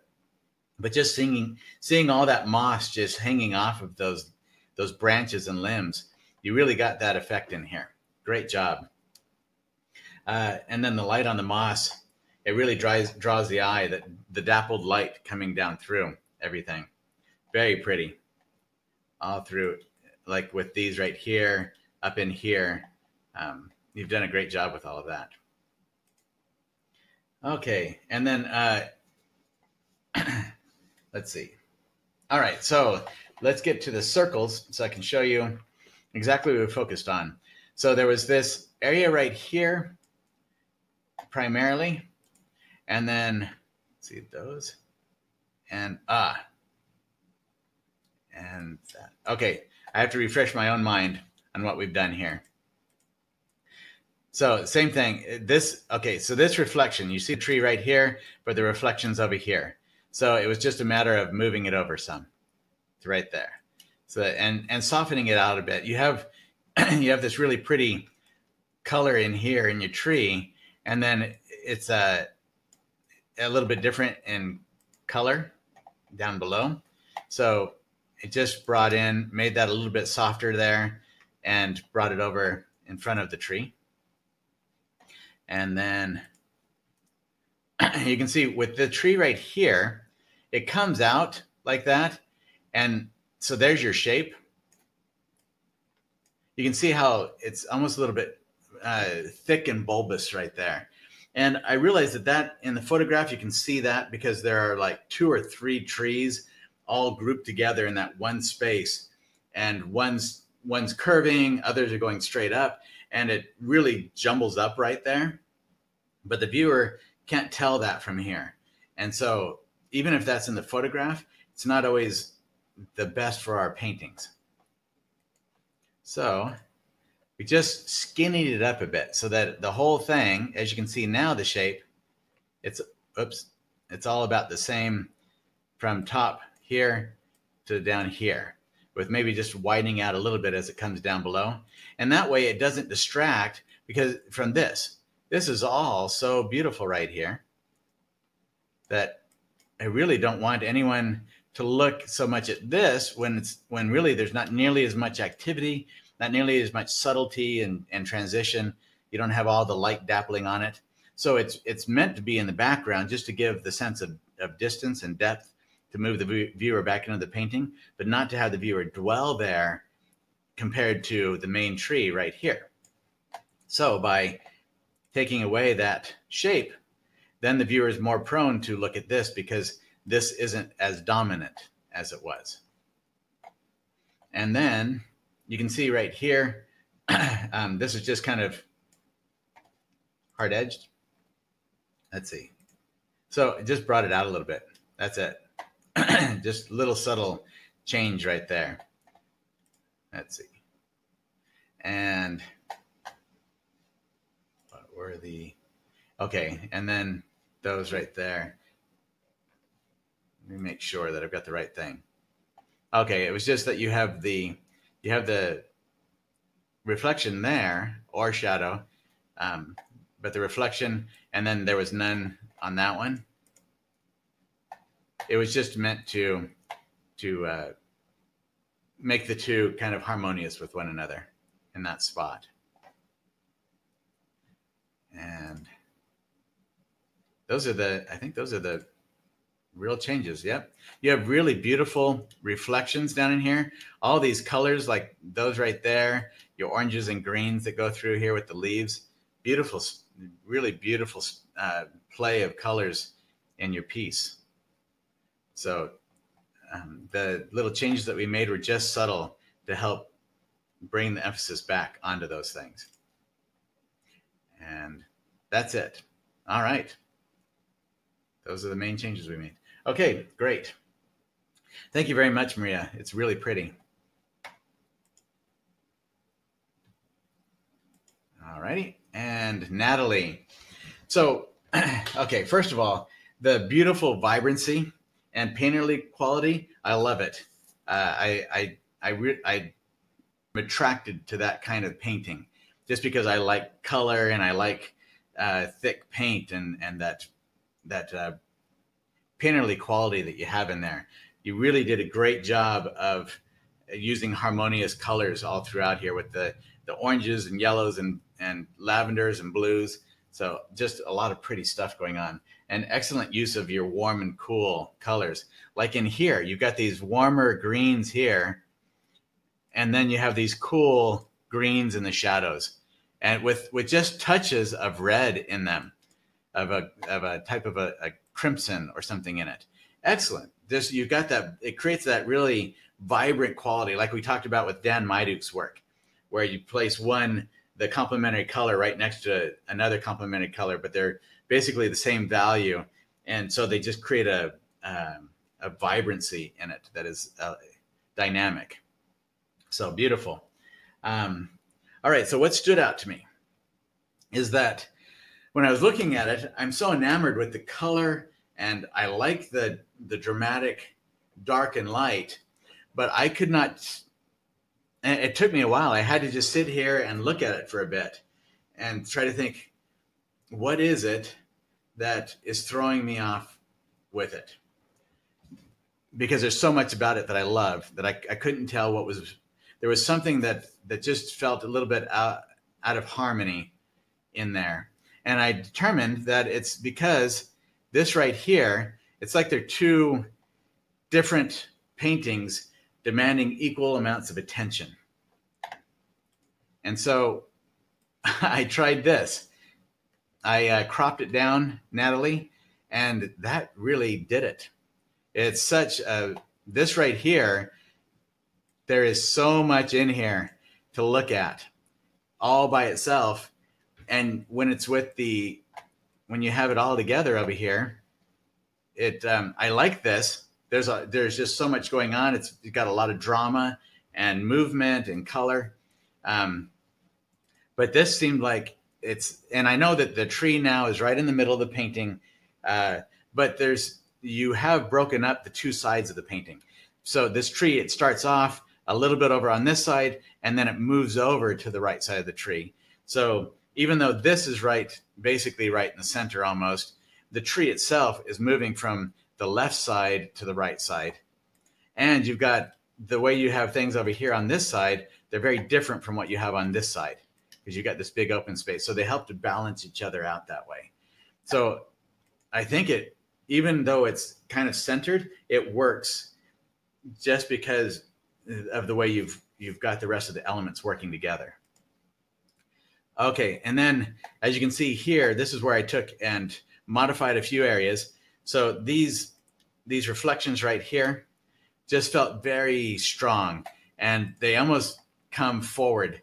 They pop out towards the viewer because they are very blue and dark.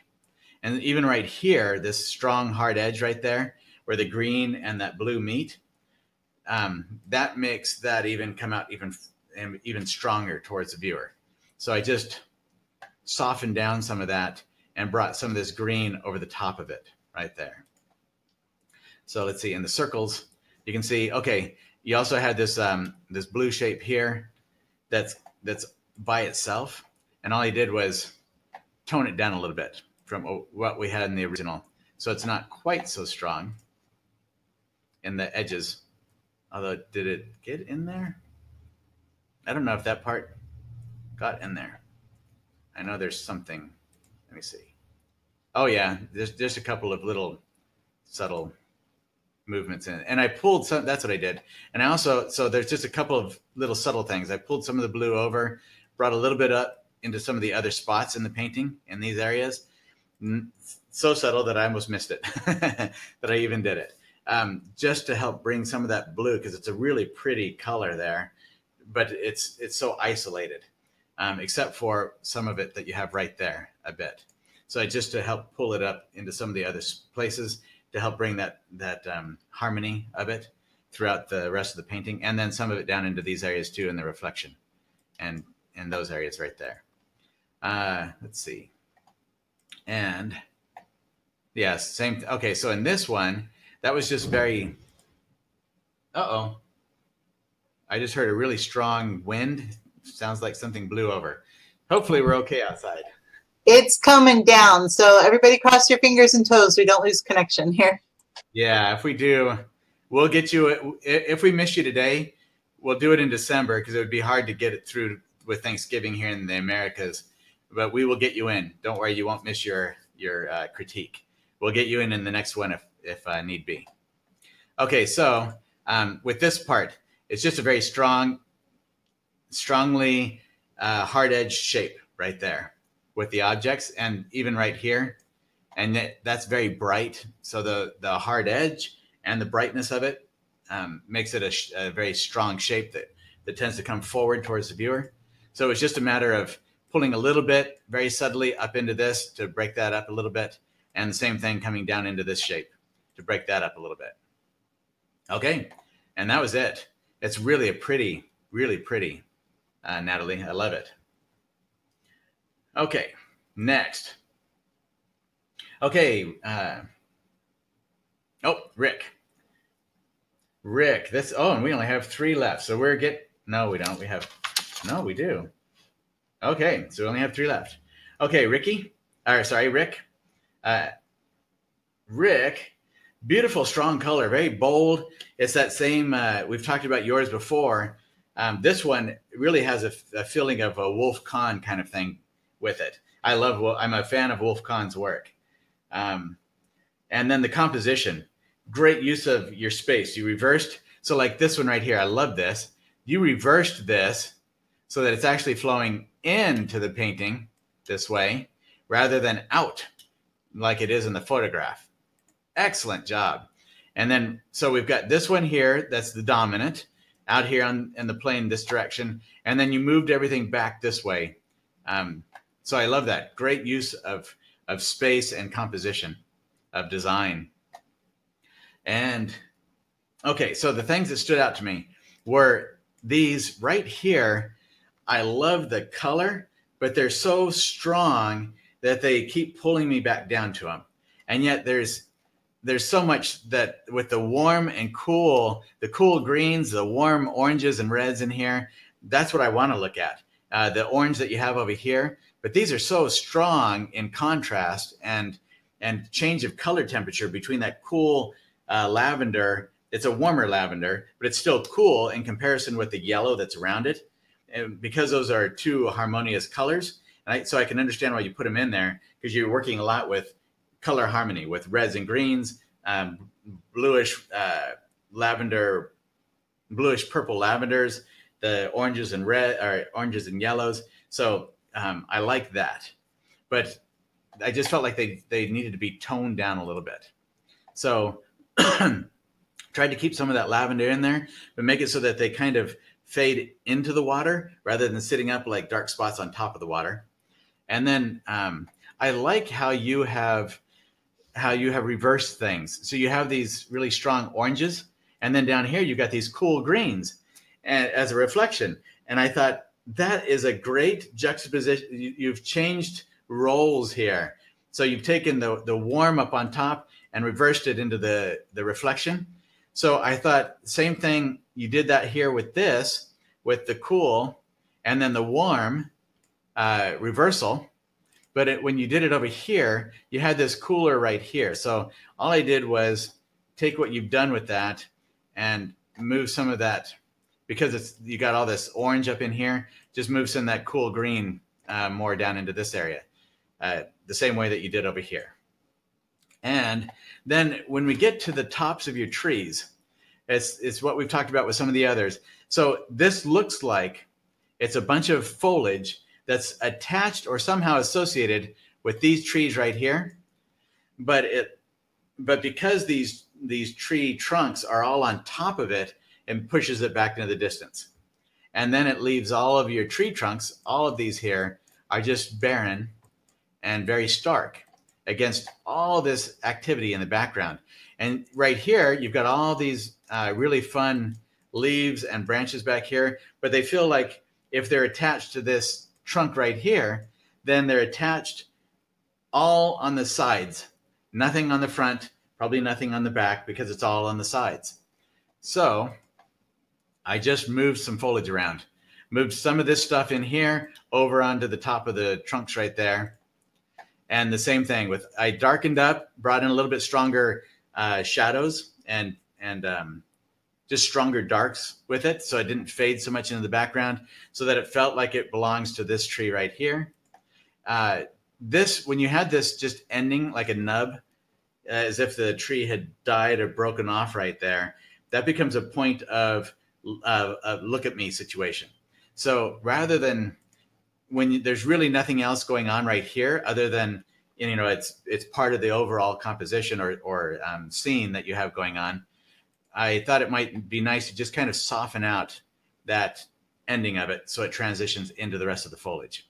So in just little spots here and there, we did the same thing, brought in some of that foliage with it. And I think that was it. So let's see with the circles. Oh yeah, okay, so the leaves down here as well. You had that little clump of leaves, which I'm torn about that. It's kind of fun to have something like that.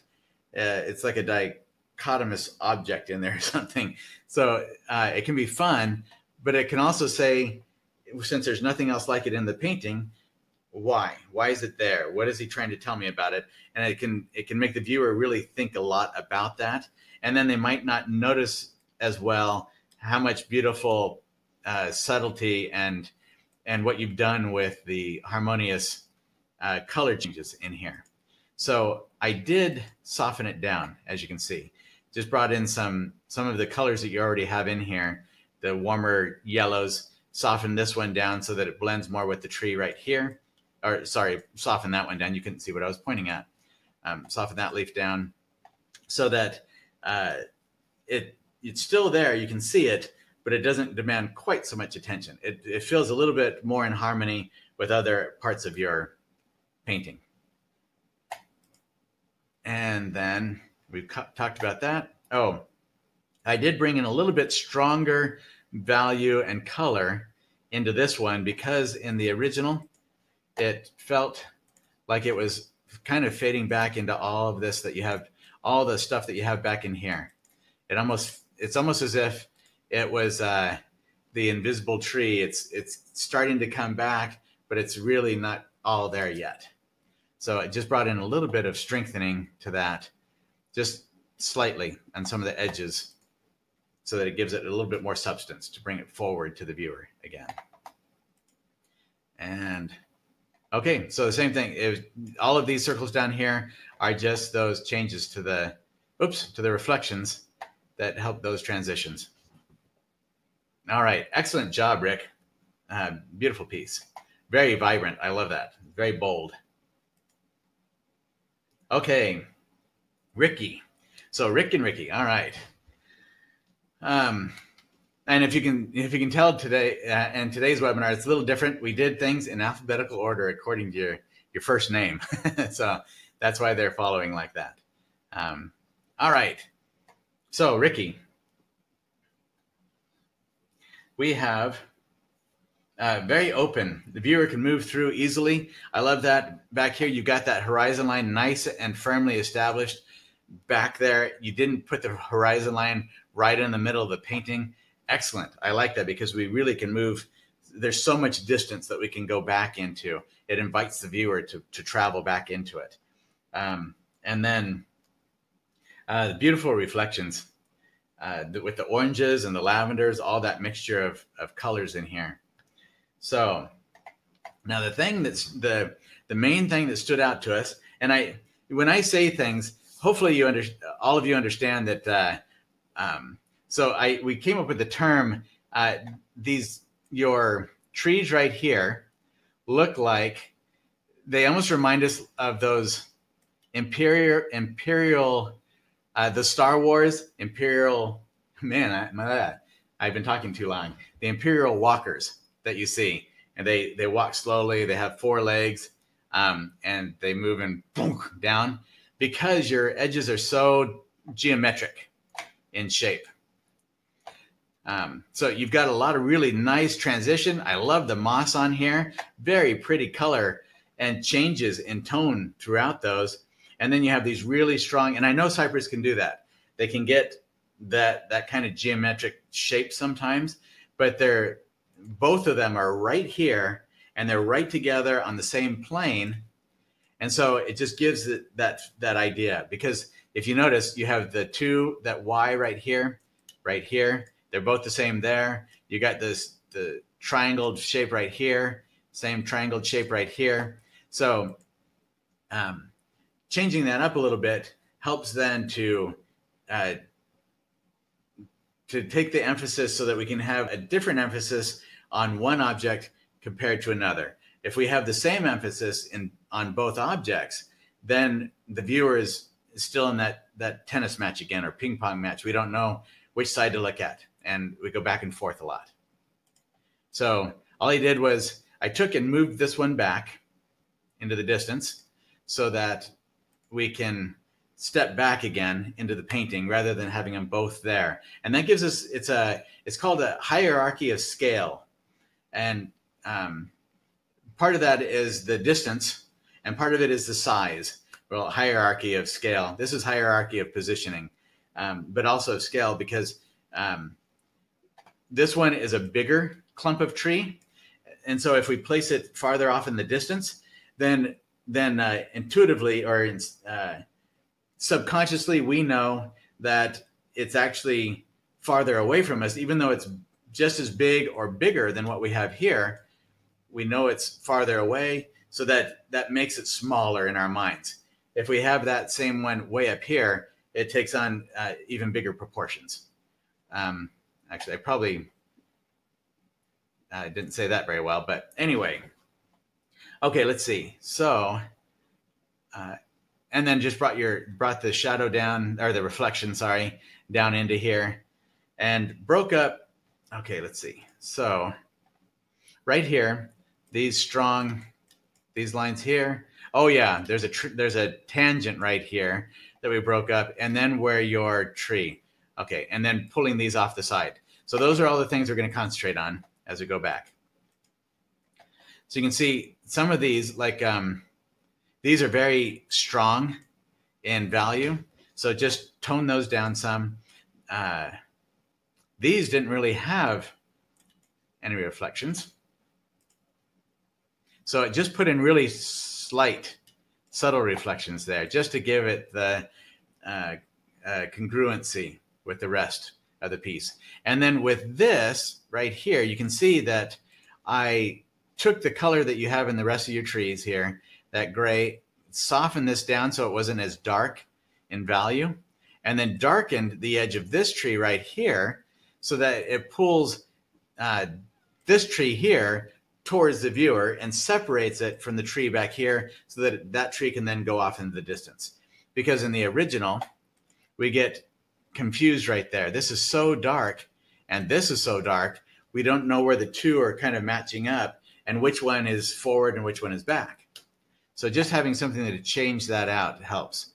And then this came down into kind of a strong, it's almost like a shape right there where it comes down, but it becomes a stopping point.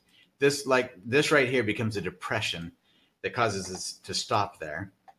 So softening that out helps to push this tree here back behind and bring this tree here forward more. And when we have areas that are strongly ambiguous, but that really are wanting to not be so ambiguous, then it becomes a tension in the artist's mind, and not the kind of tension where it's intentional. It becomes an unintentional tension that disturbs the viewer, and they don't know why, but it's there. And if we can identify those and eliminate them, then the viewer is much more comfortable, and they want to dwell and keep looking at the painting longer and longer. All right, so softening that out. Let's see, what else did we? Oh, same thing with some of these shapes that you have in here, the values. Let's see, what do we have in the original? Oh, sorry, when I moved. Okay, so that object you see there, where'd that go? This tree right here is actually because of moving. That's the leftover. You can see the line there. I didn't get that taken care of. So don't take that as something that you want to leave in there, Ricky. That's just from me using Photoshop and moving your trees back farther. I didn't even notice that when I was cleaning things up, trying to get it to look right. So ignore this line, this sharp line right there. I usually try to clean that up. Didn't get it. And this tree is just actually this right here that is left over that didn't get covered over, and I didn't do anything with it. So that's why that is there.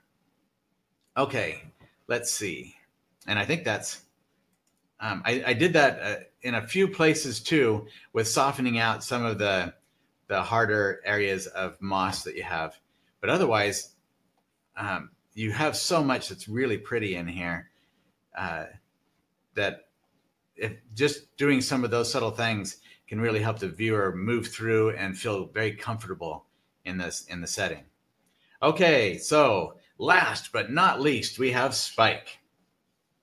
Okay, so this was, I decided to put this in here. This isn't the one that I critiqued, but Spike sent us both renditions. So this was his original version of that painting, and he said we could use either one that we wanted. So I thought this was a great thing to show everybody, because I think it's phenomenal to do this. So Spike, he finished the painting, and he just wasn't satisfied with what he had here. There's a lot of really pretty, bold color in it, but he wanted to have more subtlety in it. So he decided to add fog, and after it was dried, and he changed it. And Spike is fast. So sorry about that. Okay, so this is his second rendition of that painting. He brought fog over the top of it. And the way you can do that, as you can see, he just dry brushed with the color, a light color over the top of all that to push it back, to tone it down, to move it in the distance and create that foggy feeling to it. And I love that.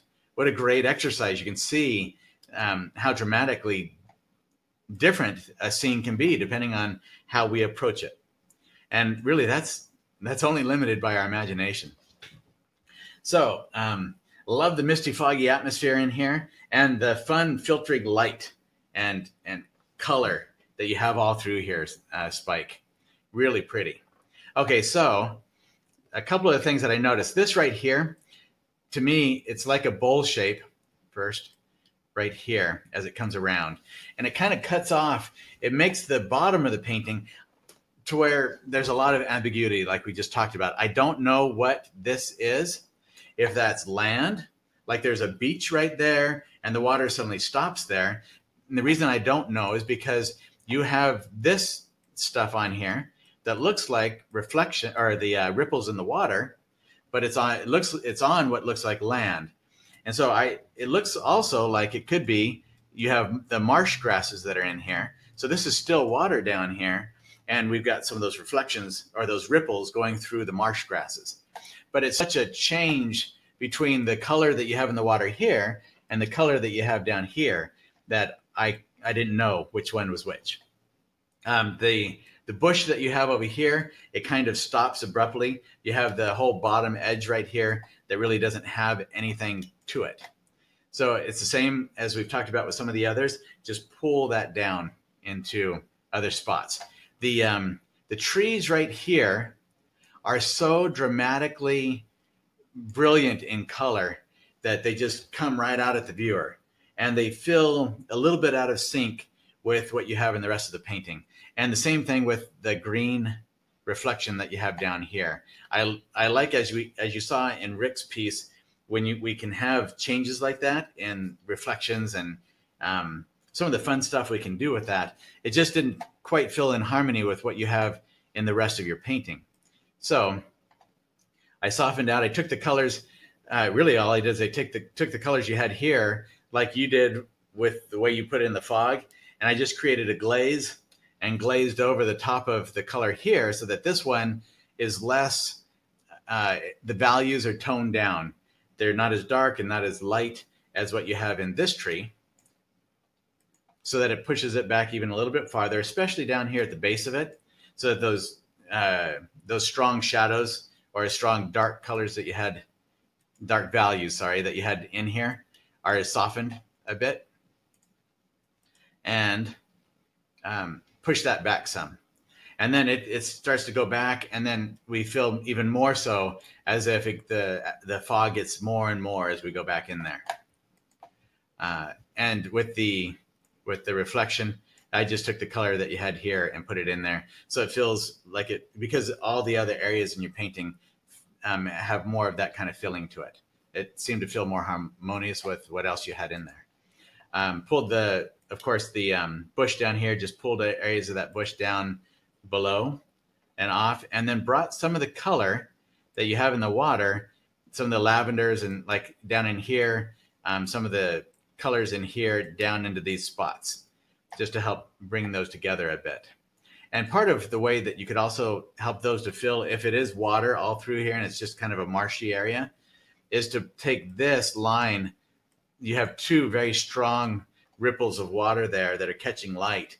So toning some of that down so it's not a strong line across there, and maybe bringing some of that down into this area a little bit will help with that. And even pulling some of this down in here, not necessarily a lot, but a little bit of that down into some of these areas, even more than what I've done with it. Let's see. Okay, so this tree back here, as you can see, I thought it might be fun to just push that even farther into the distance. You already started the process. So if we go back to the original, you have this as actually part of, like we have in the photograph. But when I was looking at it, I thought, you know, the way you have the fog coming across this section of it, it almost makes it look like the tree could be right back here in the distance.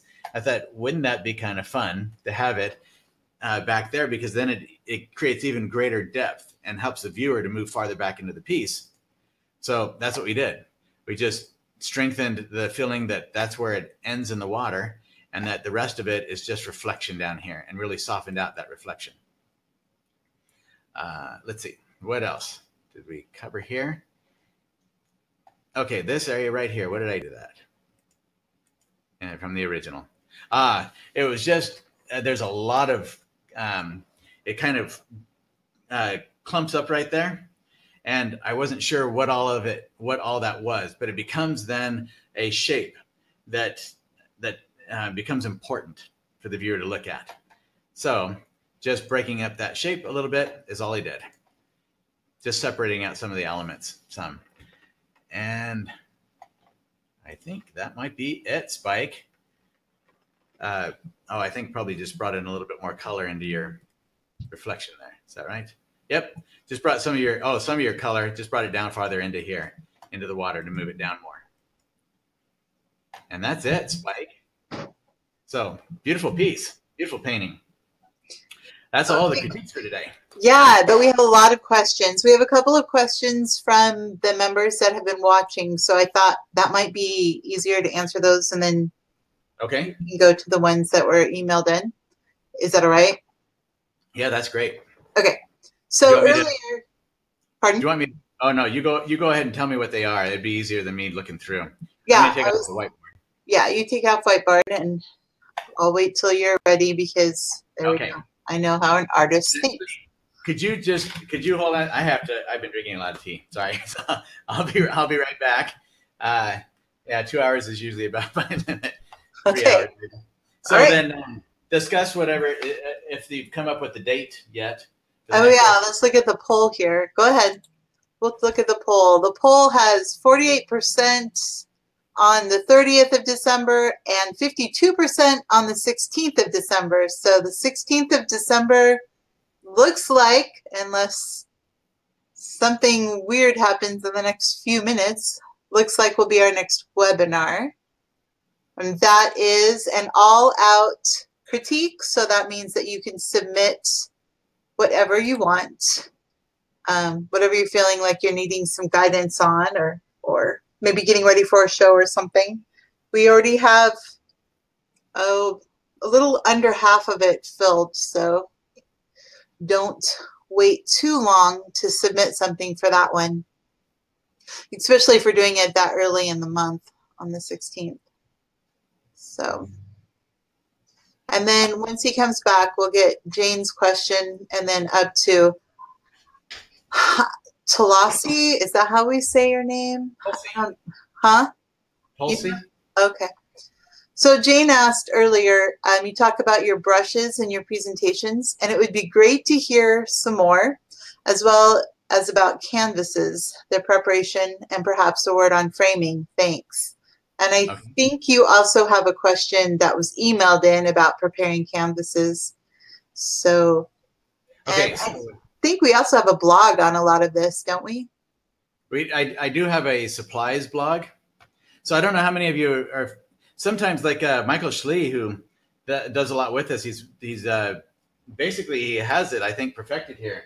I haven't been able to talk to him about it lately because I was busy getting everything ready for this webinar. But I'm going to show that to you.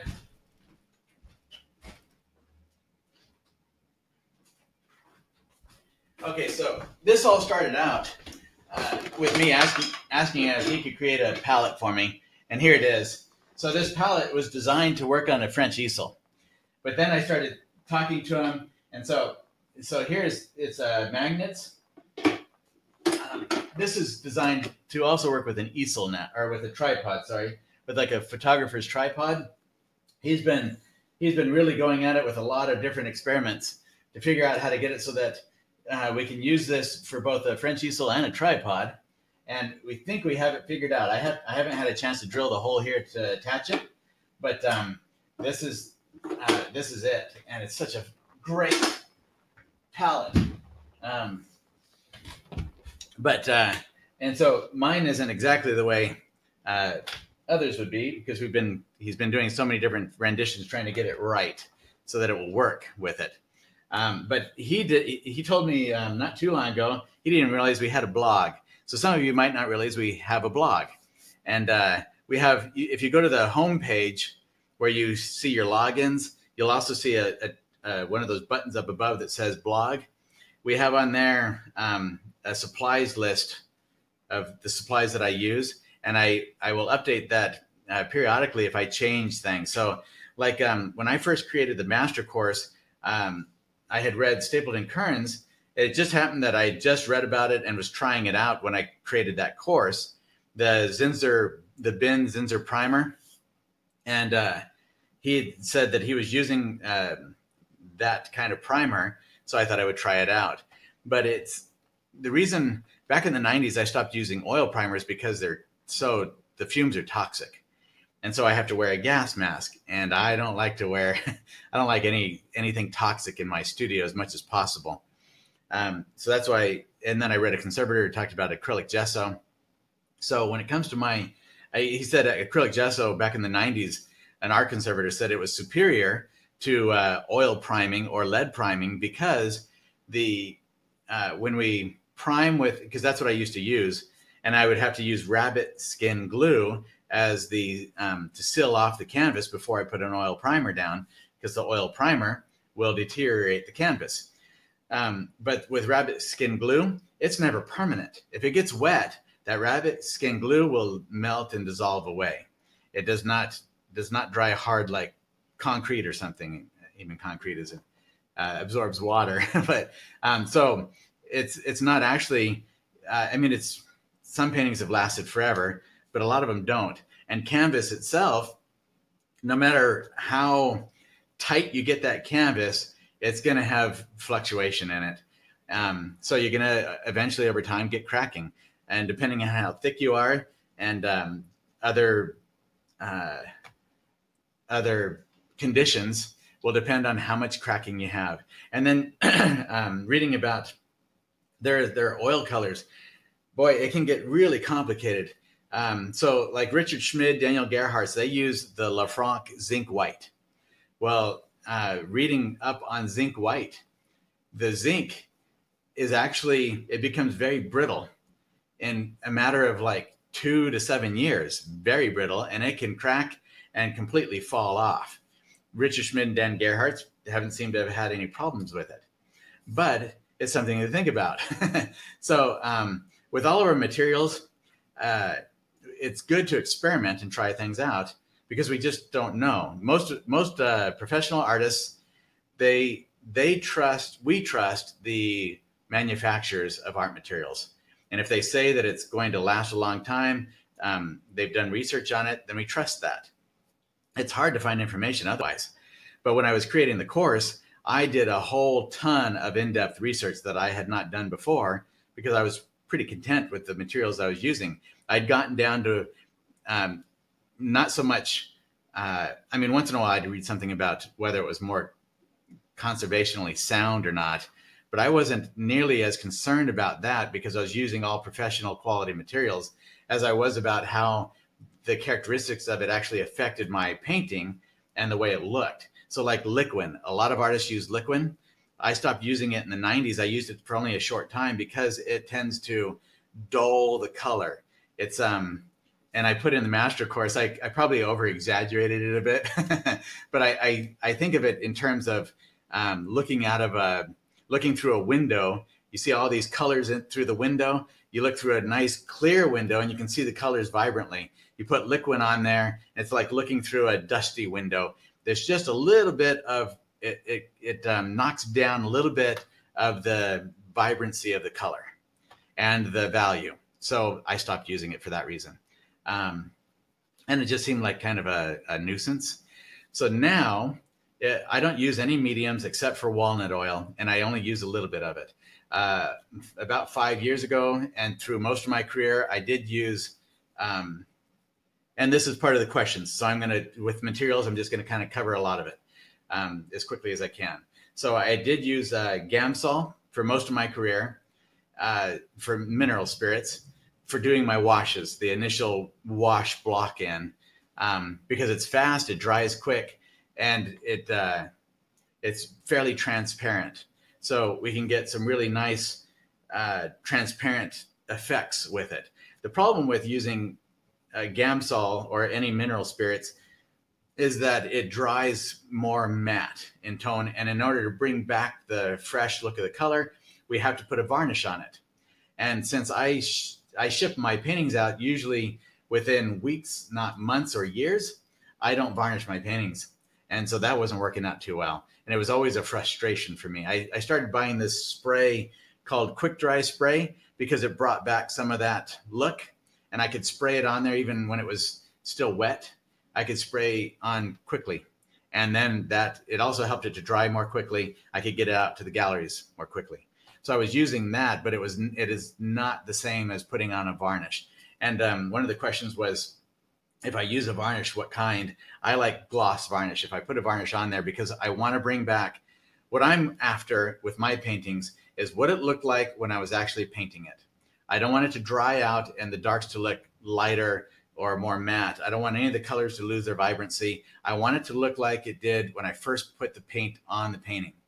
And that's what a gloss varnish does for it. Now, the gloss varnish can have some problems when you're in a gallery because the lights, depending on the lighting in the gallery or wherever it's at, it might glare off of parts of it.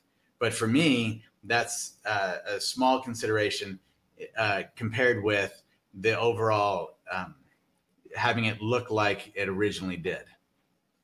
So I don't like anything that's matte. Waxes, I don't use any waxes because they are matte in characteristic, like Jasper John's work. I don't use Liquin because of that, or any of those types of mediums. So the walnut oil, I now don't use mineral spirits because of what it does. I use walnut oil for my washes, and it is a little bit more complicated to work with because if we're using an acrylic gesso for our primer, acrylic gesso is not impervious to water.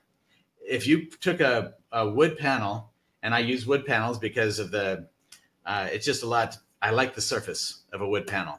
I started doing that in the 90s after about 20 years of using canvas.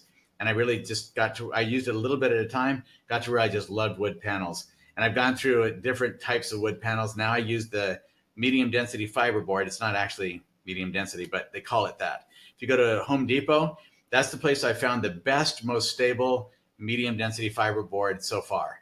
And they sell it in 2 foot by 4 foot sheets. I would love for them to sell it in 5 foot by, or 4 foot by 8 foot sheets, but they don't.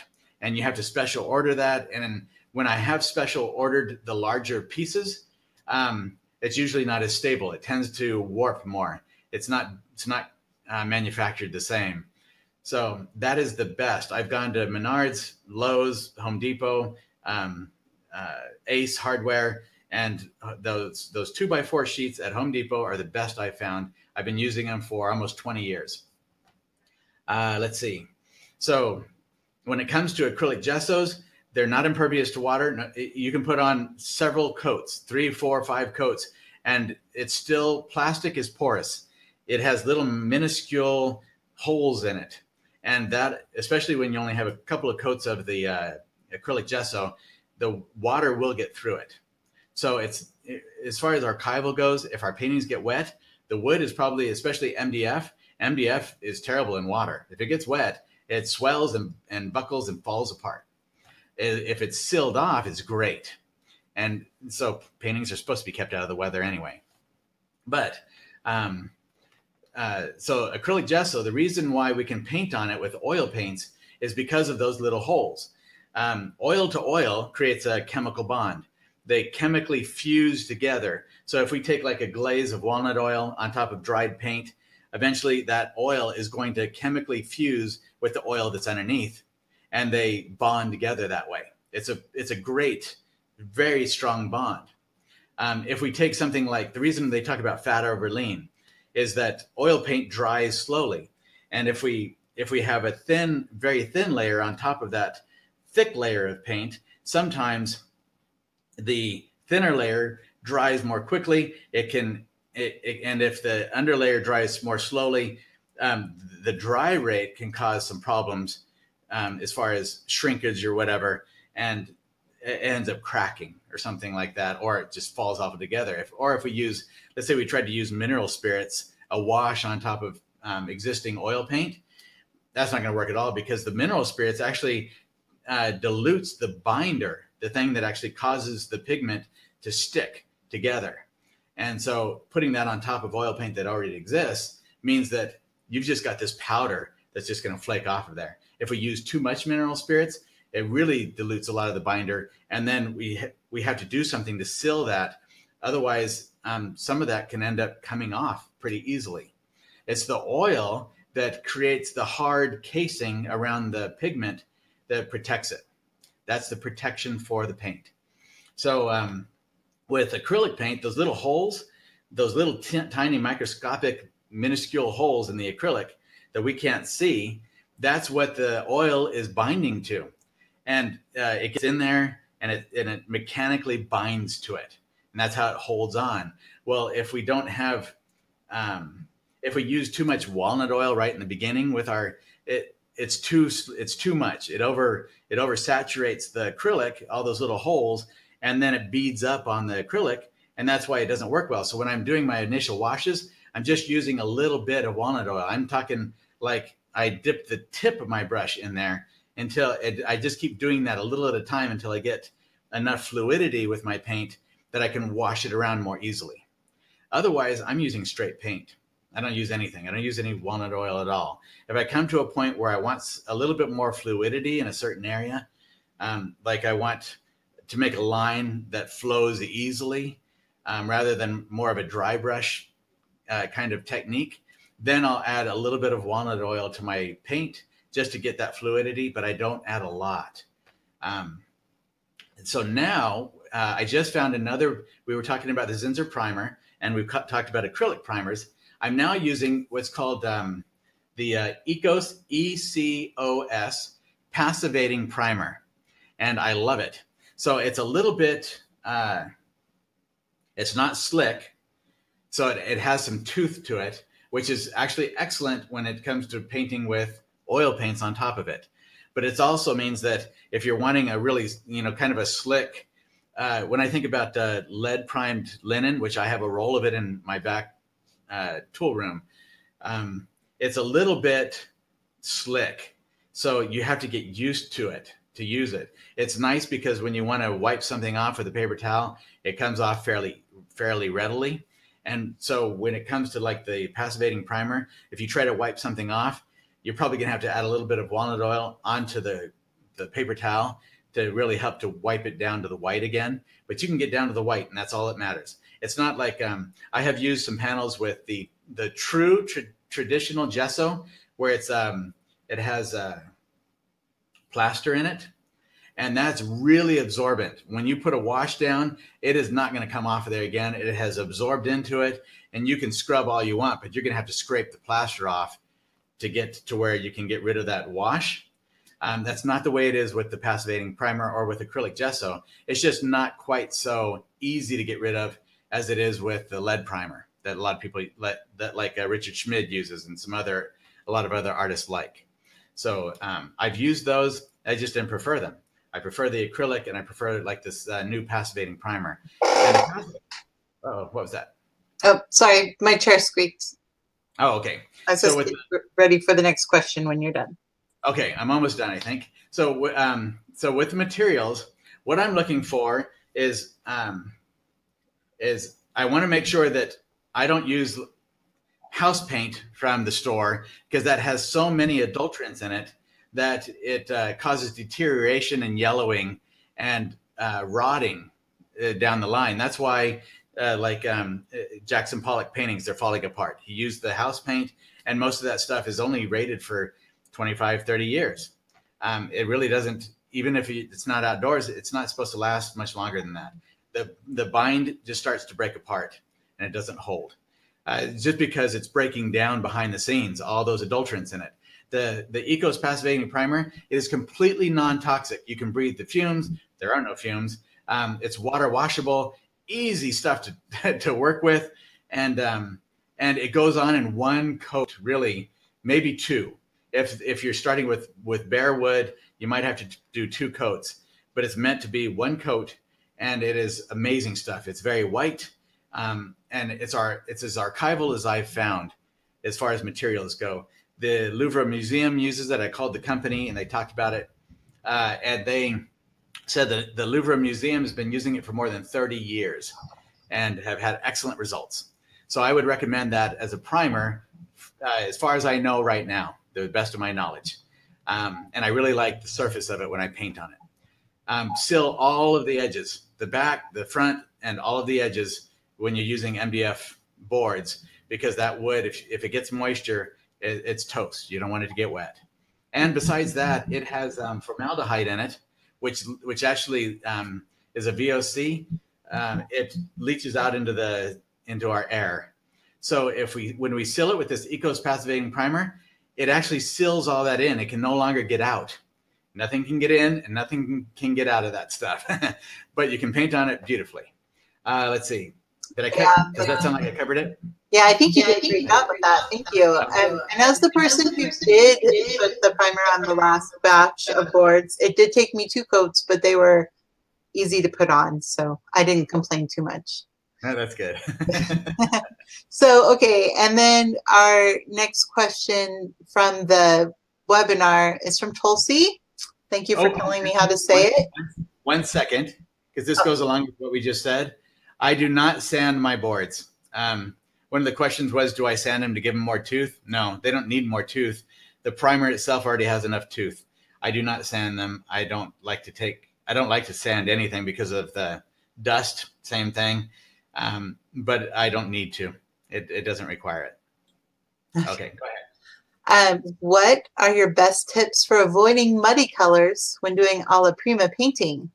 How do you load the brush for a thick application of paint? Is it best to work light colors on top of dark or vice versa when painting wet into wet? Actually, those are several different questions, so I'll have to take, and I have those broken down here, 1, 2, 3. Okay, so that is correct. Tulsi, she mentioned in there how it looks like I'm scooping up the paint. She's a brand new monthly member, and but she's a very experienced artist. She has 40 years as a professional artist. She works, she said, in the classical tradition. She studied in France at the ateliers. She does the classical with like the grisaille. It's very precise. And she said she just wants to she wants to be looser and more colorful and energetic with it, spontaneous, I guess. So that is exactly what I do. When she talked about how it looks like when I get paint on my brush, it looks like I'm scooping up the paint. And I am doing that exactly. So on the tip of the brush, what I want is I want enough paint on here, not like a huge glob. It depends on the thickness of the paint I'm putting down. So I mix up my paint, and it depends on what I'm doing with the color at the time. Sometimes I'll mix very little. I want a really striated mix of colors. And other times I want it to be a more uniform color. So I mix more. It really depends on what effect I'm going for, how much activity I want within that spot of paint as to how much I mix it. So once I've mixed it, whether it's a lot or a little, I get some paint all through the brush here on the tips, both front and back. And then before I go up to my panel, I push it into the paint, and I get a little glump of it right on the end of my brush. And I talk about this, I know, in some of the videos. I don't know which ones. So it's easier just to tell you right here than to try to tell you, go to this video, because I don't even know. And I think I talk about it in the master course as well. I can't remember. It's all kind of all jumbled together now for me. So I glump it up here on the edge of the brush, and then I get either a big glump of it, depending on if I want to put on a whole big thick stroke of paint, or I get just a real fine, like maybe an 1/8 of an inch, or not even an eighth, a 32nd of an inch thick of paint. So like if I'm going to put on one of the reflections in water, or I'm going to put in some kind of a branch in my paintings, I'll get enough on there so that I can continue to let the paint drag off. And what I do is I have a light enough, as you can see right now, I'm already holding it with just a couple of fingers here, just like this. It's very light, and the brush can move easily. And I do that. I let it just move. And so as I pull the brush down through, as it takes some of it off, I move farther and farther from this end to this end of the bristles, and it just continues to pull off that thick paint as I go down.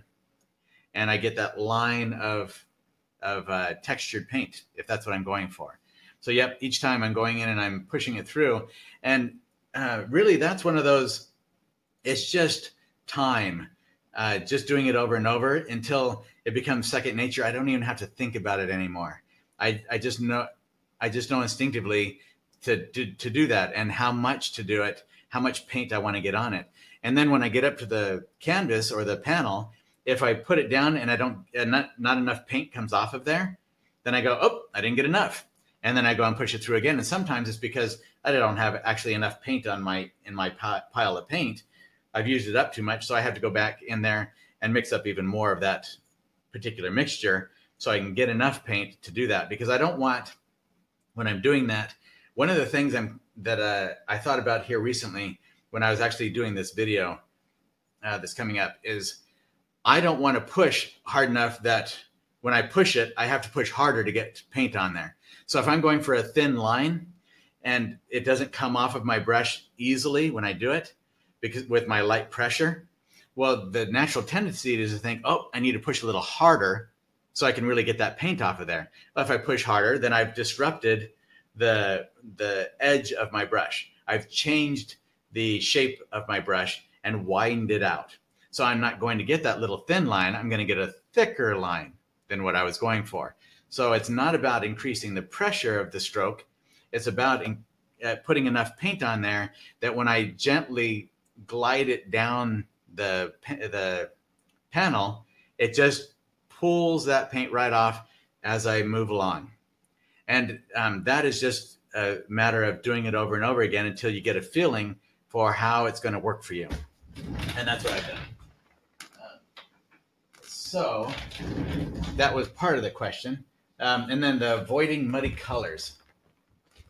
Let's see, avoiding muddy colors with layers of paint. So it's really about putting thick paint on top of thick paint. And that, again, is an experimentation, really just doing it. So in the early days, in the 90s, 80s and 90s, I used really thick paint. And I went through a period in the 90s, the mid 90s, where it was, I talk about it being my Van Gogh period, but I don't even know if he was that thick. Some of my paintings, I'd have paint on there that was a good 1/4 inch or more sticking out. And I was painting on canvas at the time, and some of my canvases would just wobble like this, crazily wobble, because there was so much weight. I just had a lot of paint on there. It was really crazy. And so I think just working with all that thick paint, I got to where I knew how to put one stroke down and then lightly, well, really it comes down to what we just talked about, scooping up enough paint that there's enough on the end of it that when I drag it across another layer of thick paint, it lays it down on top of it without disrupting what's underneath. I'm not going to be able to do that without disrupting a little bit what's underneath it, but to a great extent, I can lay that on there and not hardly have any disturbance to the underlying layers, unless I go back in and try to do it again. If I try to lay it down and it doesn't work the first time, well, another instinct is to go, oh, I've still got some paint on my brush, I'll try it again. No, that does not work. It's a one chance deal. You either get it right the first time or you don't try it again until I wipe off my brush, I scoop it through the paint again, and I get more paint on there. And this time I might get more than I did the last time. And then I do that same stroke again. And if it lays it down, I've done it. If it doesn't, I have to start all over again. But it becomes such a series of second nature techniques that we don't even have to think about it. And it becomes fairly fast to do it because we're not actually consciously going through all of what we just talked about. It just becomes, oh, not enough there. Boom, get another and put it on down. And then go on to the next stroke and so forth. So that's how I avoid the muddy colors. And really, when we talk about muddy colors, most of the time, and you probably know this being a professional artist for so long, most of the time muddy colors come from incorrect color temperatures. But if you're talking specifically about getting colors blending and mixing together that you don't want blending and mixing together, that's because of disrupting that underneath layer. So avoiding that, you won't have that problem with it. If somebody's getting that down correctly and it still feels muddy, it's because the color temperature, the two strokes that you have there are fighting with one another. The two colors are fighting with one another. It's the color temperatures. So, and really a good way to think about that, if you're wondering, what does he mean by they're fighting with each other? So in the case of when we talked about the shadows, where we have the ambient light and all that stuff, well, if we tried to put a cool temperature shadow into an ambient light situation where it should be a warm light, a warm color or a warm temperature shadow, then it's going to look muddy. It's going to look unnatural. It's going to look dead. It'll disturb us to no end because the color temperature isn't correct. So in an ambient light situation, a north light situation, we're going to have warm shadows. In a direct light situation, we're going to have cool shadows most of the time. But remember, within those cool shadows, we're going to have a lot of variation in there because we're going to have little pockets where just ambient light is getting in there. And so we're going to have some little bits of warm shadow. That's where having a warm underpainting like Lee had on her painting, that's where that can really be handy because we've got that warmth coming through everywhere.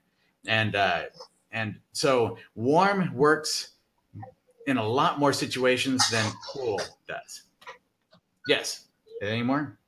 Okay, so this other one, how do you decide what colors to use in the underpainting to give you the brilliant final colors? Oftentimes, it depends on the color, how bright it is, especially. So like with flowers, if I really want a bright flower, then I'm trying to go for the white of the panel, because I'm going to get a much more translucent effect from it.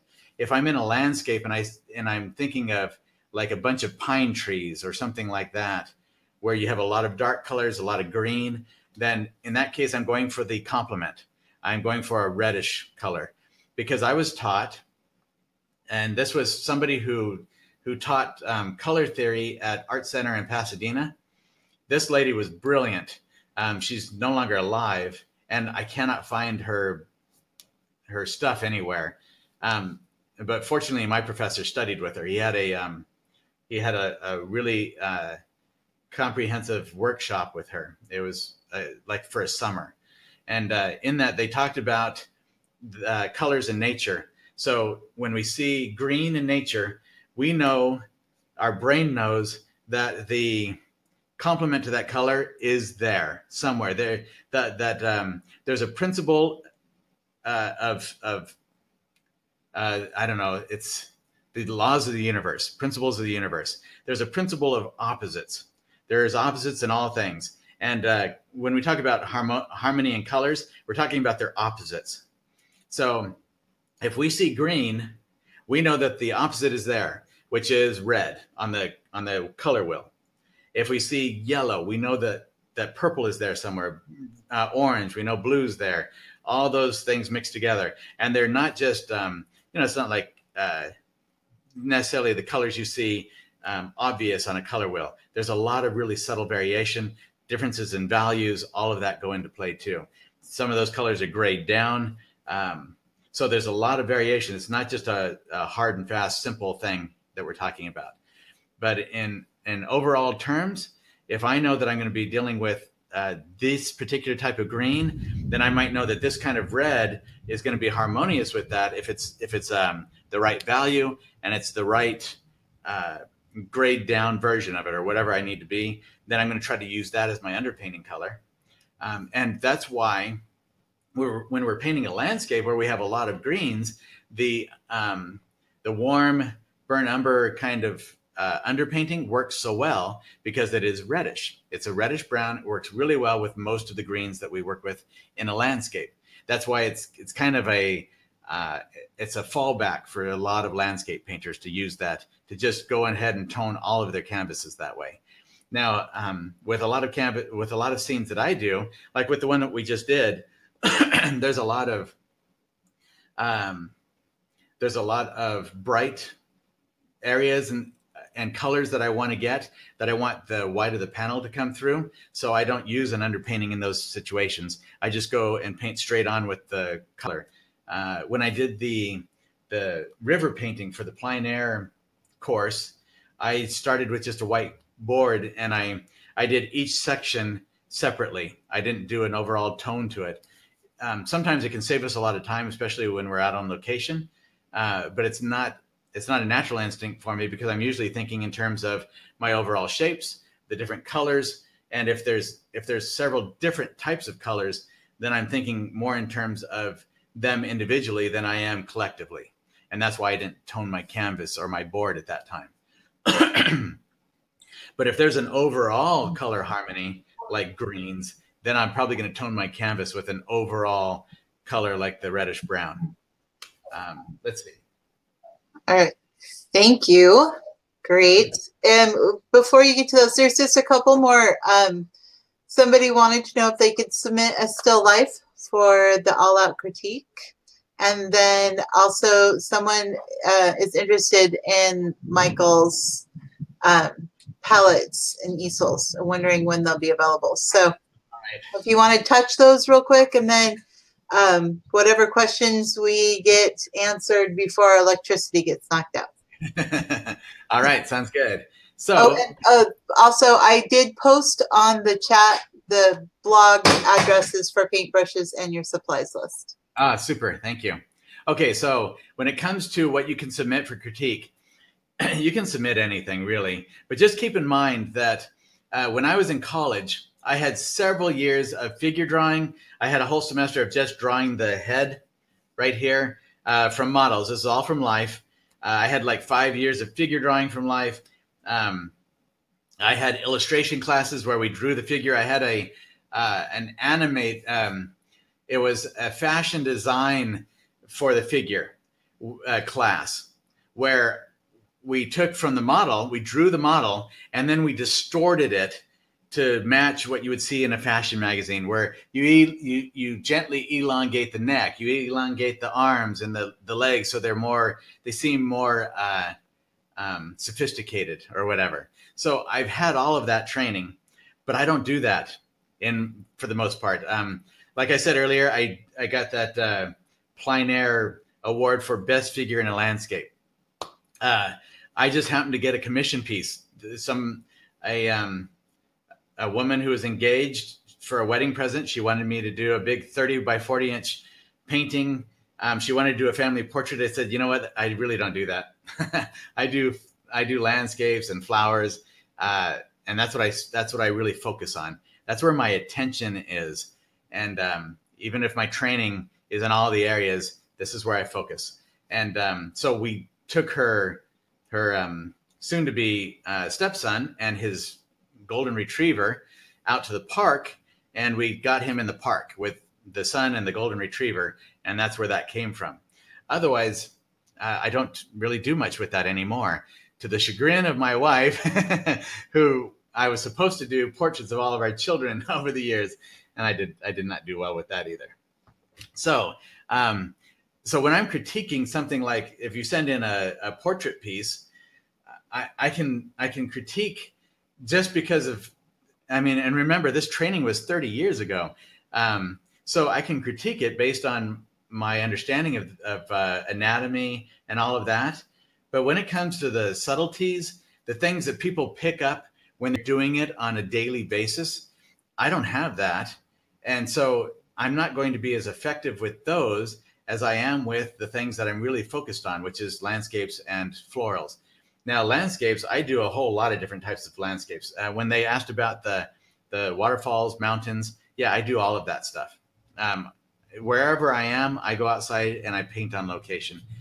So that sort of thing is fresh in my mind. Still lifes, I did some of that in college, and I found that I much preferred being outside and painting things in their natural setting rather than on a desk. So I've just never done them. I appreciate them tremendously. I love to see a lot of that work, but I don't actually do much of it myself, if any. When I do flowers, I might bring flowers and put them in a vase and put them here in my studio, but then I put them into a natural setting. So I don't actually do a still life, but I can critique still lifes based on what I understand about painting on location, painting from life. So just keeping that in mind, yeah, you can submit anything you want to. Just know that my specialties are in landscape and florals rather than still lifes and figure work. But I do have the training for all of it. So, all right. Was there something else there, Christy? Oh, I lost Christy for a sec. Oh, no. Sorry. We were grinding wheat. No, the other thing was just somebody was wondering about Michael Schlee's palette and easel. Okay, so I'm kind of the slow link here with that. We just have so much going on. It's hard to juggle all the different things. So he sent me this. I'm supposed to, this is the bracket for the easel. The palette really is ready to go when it comes to using with a French easel. We just have to get it up on the site and get it ready that way. The palette itself is amazing. It's beautiful and extremely functional. He did it exactly the way I wanted to have it when I'm out on location. So as you can see, it's big. And we have, I think, 2 different sizes. It opens up. You've got a nice white. I like to paint on white, even when I'm out on location. Now, this can cause a problem because you can get some glare sometimes. But the material he's used I don't have any problem with, I haven't had any problem with that so far. Not any more than anyone would have with glass in a palette or something like that, where they have even a gray undercoat. And I don't like gray. I've painted on gray palettes before. I much prefer white because I can really see my colors better, especially since that's what my panel is anyway. My panel is white. Okay, so this right here these are some of the things he's been working out. This will go on the front for using with an easel, with a tripod, sorry. And this was the previous one that we were using. So you can see we've tried a couple different ones here. And then this, he's made it so that we can put our brushes. This just goes right in here. We can have it in here if we want to hold our brushes on it, or if we have a lot of brushes, we just want them floating around in here, we can take it right out. So that's amazing what he's done with this. And then over here, there's a little magnet for when you have one of those small metal containers of walnut oil, or if you use mineral spirits or something, it'll hold it there in place for you so it doesn't move around. Okay, so as far as using this on a French easel, it's all set to go. Everything's figured out for that. So as far as when it's going to be up on the site, it should be very soon, actually. I haven't talked to David about that and with Michael. But as far as Michael's end of it, I think he's ready to go. He's just waiting on us. So I'm sorry, I'm the slow one in the link with that. I just wanted to try out this so that no matter what kind of condition people, we're really trying to get it so that no matter, because I have, as you can see, a lot of different easels. I've got the French easel. I've got the Soltech back there. I have the Crafttech Pochade box, which I'm not a fan of those little dinky palettes. But that's why he made this one for me. We were trying to get it so that no matter what situation you go out in, you can use it. And that's all it's waiting on. It's just me going out and test driving it, trying it out in the field. So I will get to that soon. Okay, so let's get to these yeah, we're done with our all the questions that were asked here. Just let everyone know that December 16th is our next webinar. Okay, super. Oh, good. All right, I'm glad they figured that out. Okay, so let's see here. Are you using only the transparent colors in your first layer, block in? How thick is the paint in the block in layer? So, okay, there are two ways that we could go with that question. Transparent colors could mean, on my palette, I have a lot of colors that I consider transparent as opposed to opaque. So like ochre. Yellow ochre is more of an opaque color, whereas the transparent oxide yellow is a transparent color. That's why I don't use yellow ochre. I use transparent oxide yellow. They're basically close to the equivalent of one another, but I like the transparent colors all throughout my painting. Now, if you're talking about transparency as far as the way it appears, like with the washes, the way it appears when we first put it on the panel, those are usually in the beginning stages, because then I start to get thicker and thicker paint as I go. I try to start off usually with thinner paint in the beginning layers because it's easier to work with, and then thicken it up as I go. I've done some experiments. One of the monthly videos was an experiment with really thick paint right at the start. I used just thick white paint and globbed it on there, and then just experimented with that to see the effects, because we really learn a lot from experimentation. And I try to keep myself open all the time to something that will improve what I can. It makes my opportunities, the possibilities, greater all the time. That's what I'm looking for. So usually the actual transparency look of it is in the first layers. And then how thick is the paint in the block in layer? So there you go. Thinner as I start, and then I usually get thicker and thicker as I go until the final highlight areas. So my shadows, I usually try to keep those thinner so that they really push back. I don't have as much texture in my shadows. And then I try to get a lot of more texture in the highlights and in the bright areas of the painting. And also the thicker paint is in the real like with certain foliage on certain tree situations, I might get really thick little highlights of paint in that. And each painting is different. They're all different. There's not a rule. I don't follow any formulas or rules or anything like that. I might have some tendencies, but each painting is just like this painting moss. I had no idea where to go with that. I used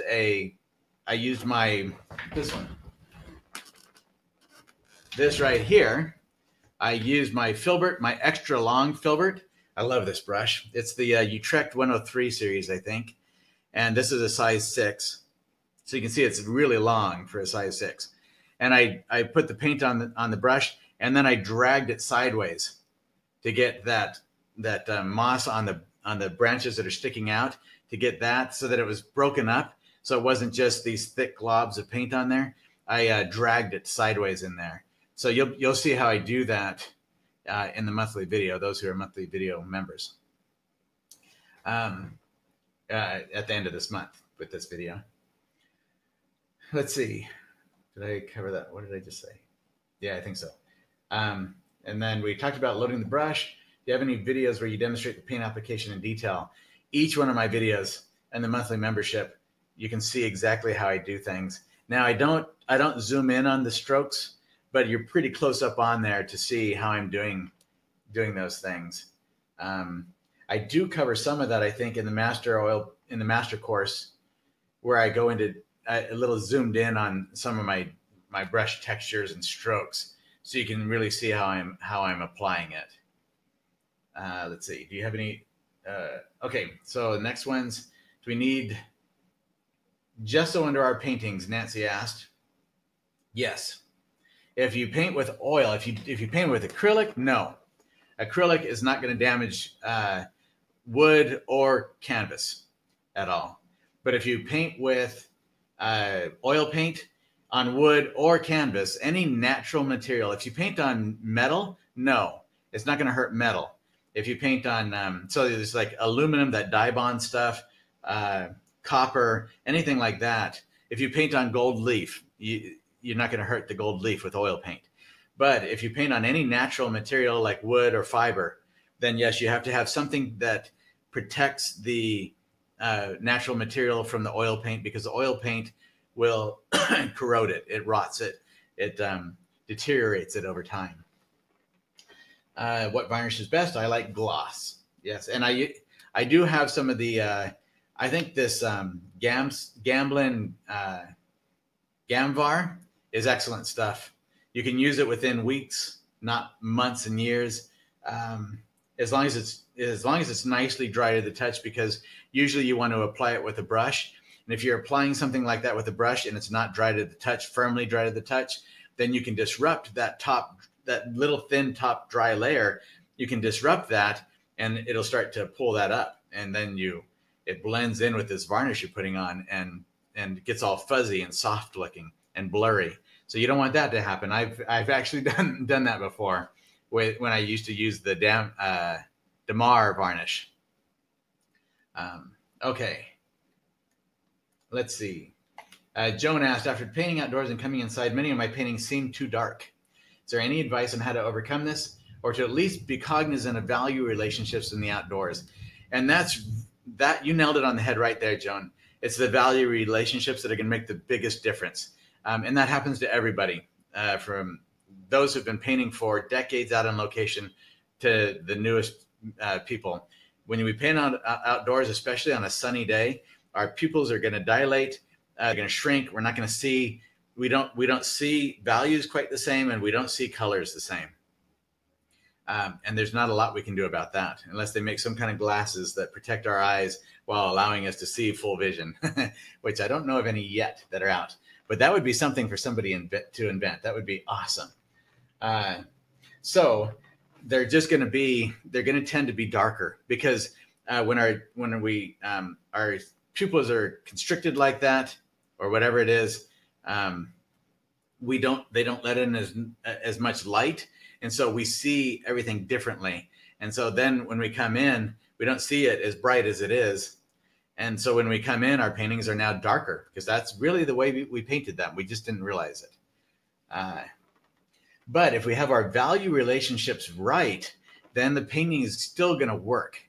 And we kind of get a feel for that over time. It takes a while of painting out on location to get a feeling for that. But that's also one of the reasons why some plein air painters like to live in areas where they don't have as much sunshine, because when it's an overcast day, we don't have that problem. We have much the lights and darks aren't nearly as harsh, and our eyes are open more because the light isn't forcing them to close. So because they have to close up some, or our eyes are going to be damaged by the light.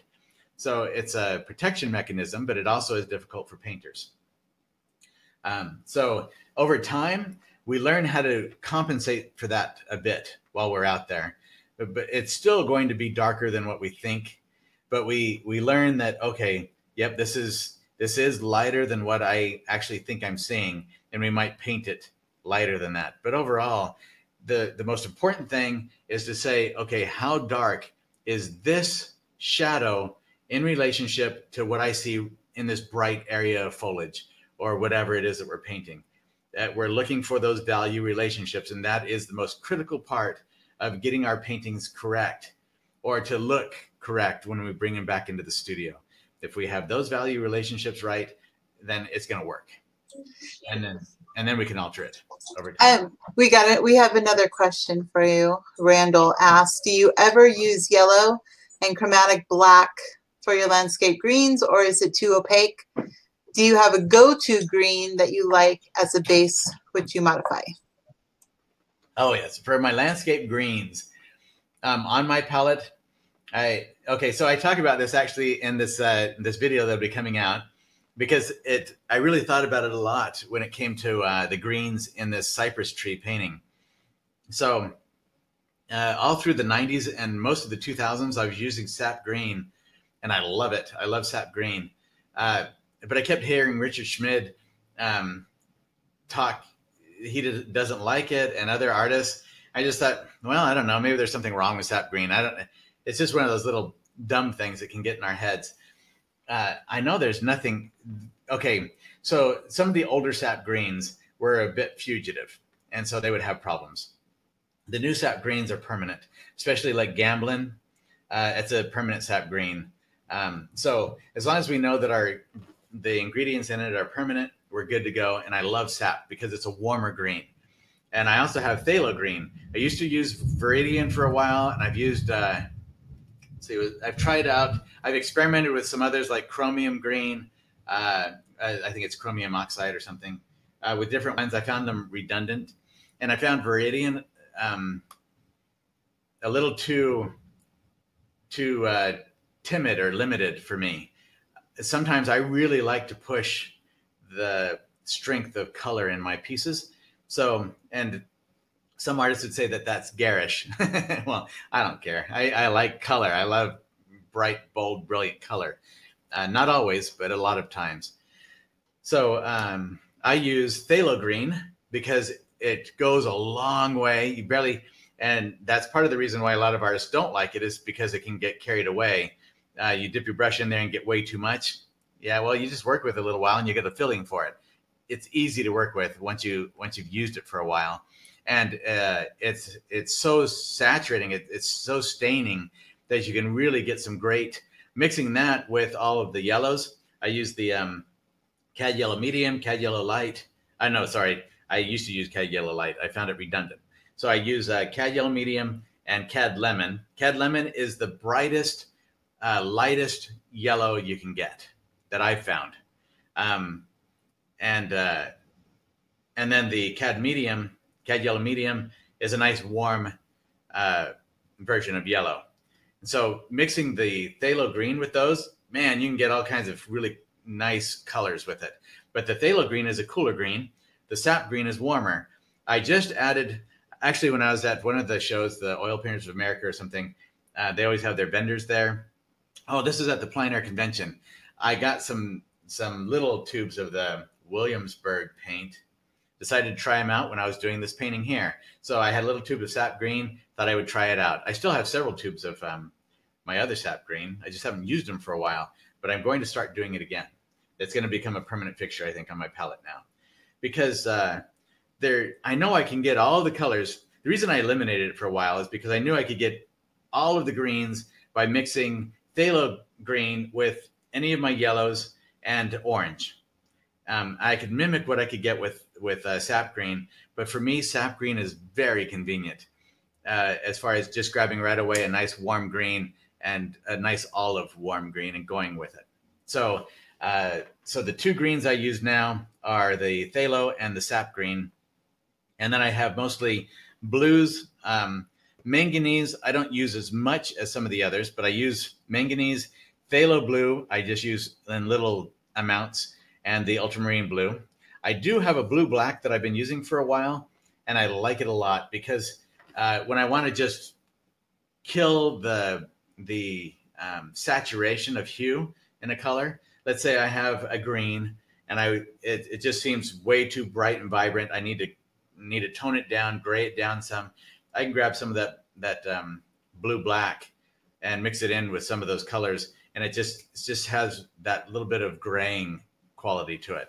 So I do like that. And I know a lot of people disdain using black or any of those on their palettes, but I think that was more of an old notion, just because, well, there's a couple of reasons for it. One, I don't use black. One of the reasons I don't use black is because the mixture of ultramarine blue, alizarin crimson, if you get the right, there's different brands. I use the Gamblin alizarin permanent. So that mixture right there is really dark.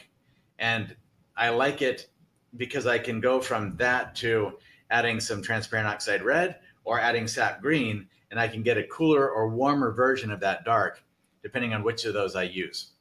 That's another reason I like sap green, is when I mix it with alizarin crimson, it really is a nice, deep, rich, reddish dark. So that's why I don't use black, though, because that ultramarine blue, the alizarin crimson, and any combination of the others makes really nice, rich darks. Much better, I think, than the blacks do. But a lot of artists use the black because they can gray down a color so quickly. So with my greens, I don't have to use any of those blacks to kill the chroma in it. And when we say chroma, we're talking about that hue. If the hue is too bright and garish, we want to kill that a bit. We can use sometimes the blacks, or like, in fact, one of the other questions in here, I think from Natalie, was about using like James Gurney. I have his book right here. She talked about this one. Excellent book. If anybody ever wants some good reading, James Gurney is fantastic. Very knowledgeable artist. Always painting from life. I'm constantly painting from life, and just has a lot of knowledge. This book is great for a lot of specifics when it comes to light and color. But he talks, I guess, in here about killing some of the chroma so it's not garish by using like a burnt umber or a black or something like that. There are a lot of ways to get to the same destination. And I tend to stay on the side of more color rather than the black. So if I want to kill the chroma, I might take a mixture of like the ultramarine blue with alizarin crimson, some kind of dark like that. Or I normally, if I'm going to kill the chroma of a color, I'm using its opposite. It's harmony. So green, I'll add red to it to knock it down. And whatever I need, whether darker or lighter, white or something like that. But as far as darkening it, no, I don't use black to kill chroma. As far as lightening it, I just use a little bit of white and mostly the opposite, its harmonic color, to kill it. And then, let's see, did I just cover all of that? I might have. I think that's it. So hopefully that covered the question, Christy. Now that I've talked so long, I can't remember exactly I think it was about greens in the landscape. So yeah, that covered it for you. I think you did a good job, and as always, offer amazing information. Yeah, and probably go on. Okay, let's see. Lee asked, could you explain some of your thought process behind your approach to painting the image for this month's Paint Together? Let me see. Let me bring up the image so I can look at it. I won't pull it up for everybody here. I just have to be looking at it so I can think through that. It might not be a bad idea to pull it up. Not everybody was here at the beginning, so perhaps they would want to look at it. Okay. Oh, you know what? I'll bring up my own painting, which is also on the slideshow. So let me show you that. Oh, and the image is on there too, I think. Okay, so I'll go to the slideshow and show you that real quick.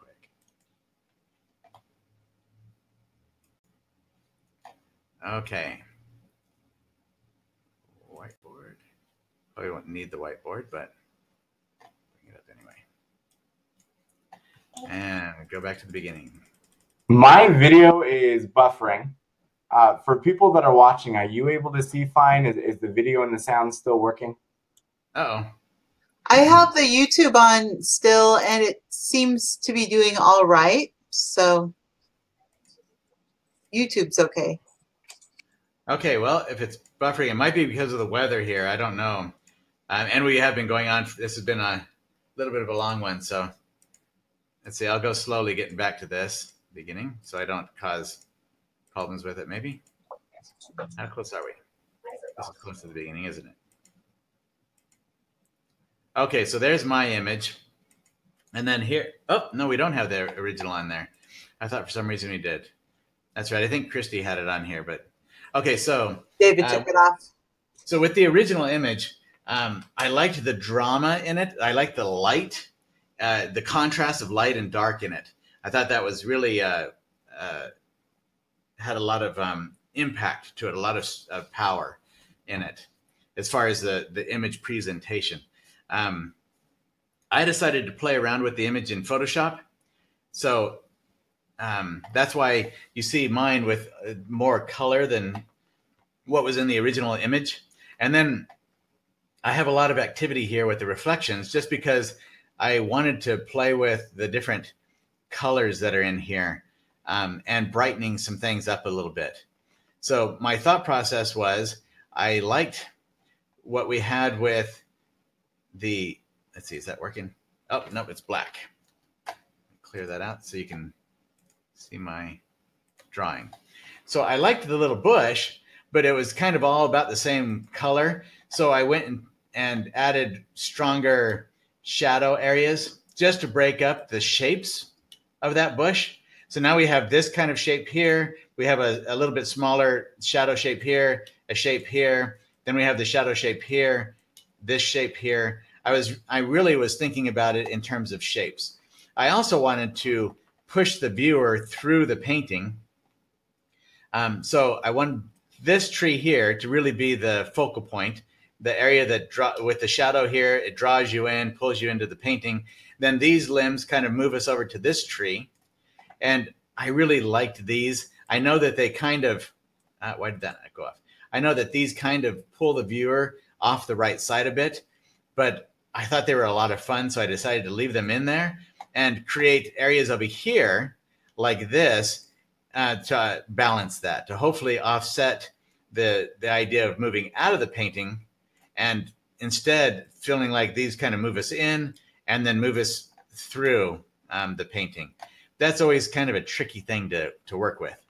But that's why I took, instead of making like these trees back here, rather than making them dark like they are in the photograph, I wanted them to be more color to them and more atmospheric, as if they're going off into the distance.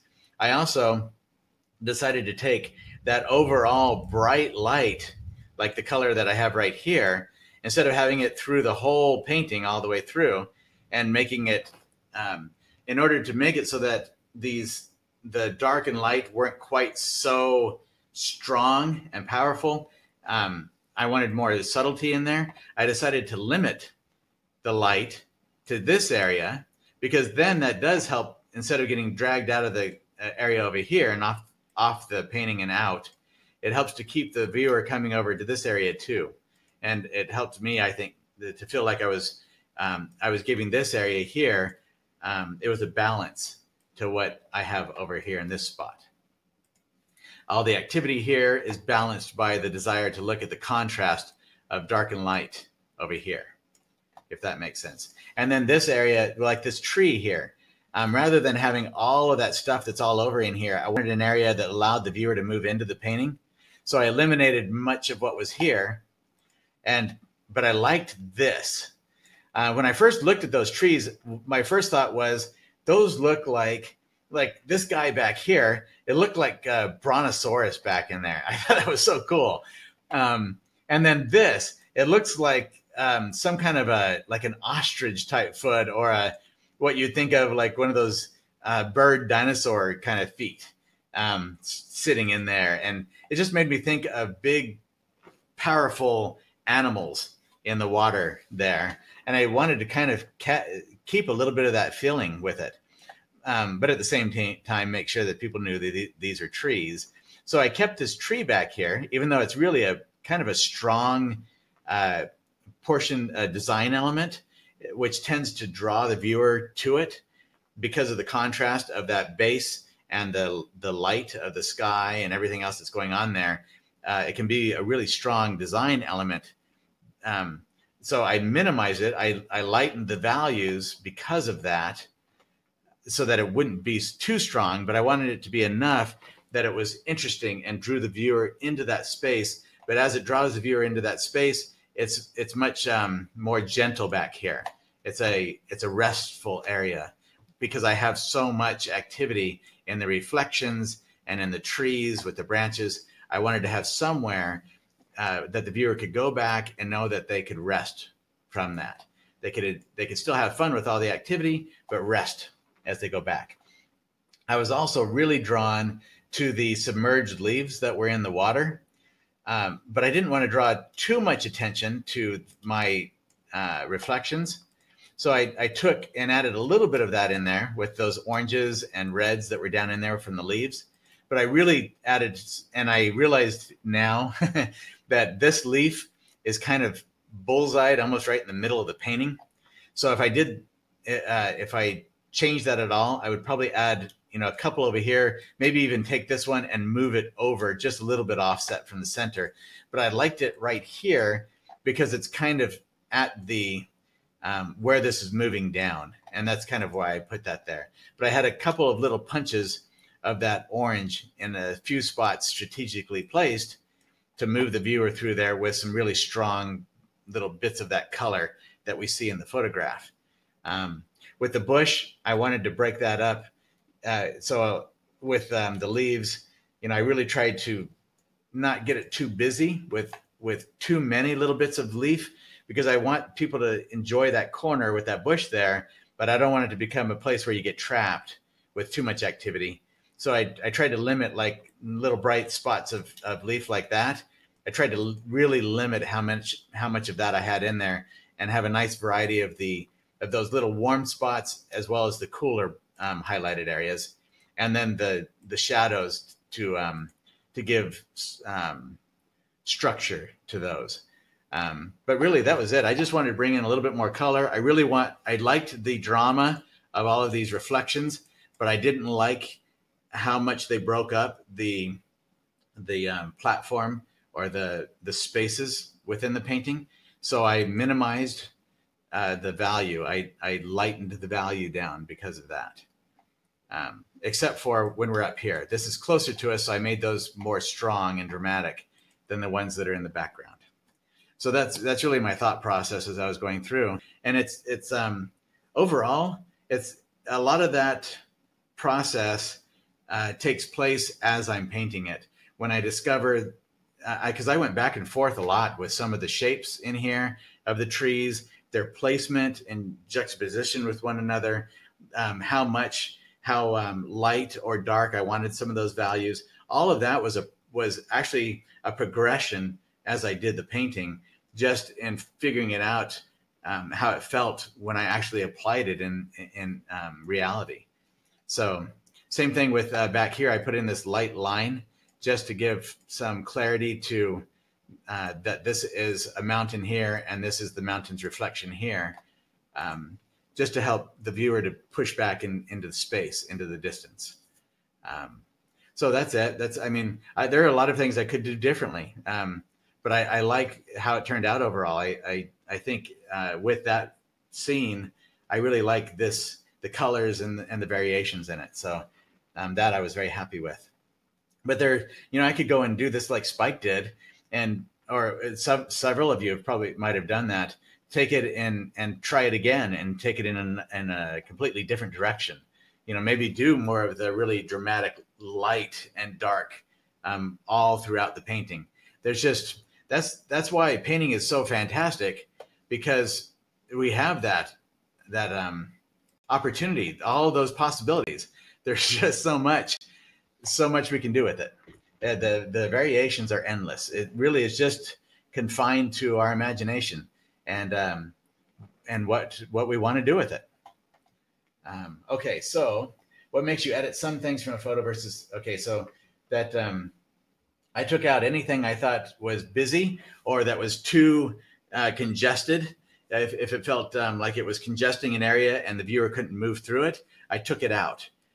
That's what I'm thinking about. So I'm thinking about if I place this here, what is that? How does that affect these areas over here? If I have this particular, like the bit of bright sky, that becomes a shape. It's a very bright value shape. So that bright value shape, how is it working in relationship with all of the other shapes that are in my painting, whether they're dark shapes or light shapes? Is it too dominant? Does it attract too much attention when I don't want it to?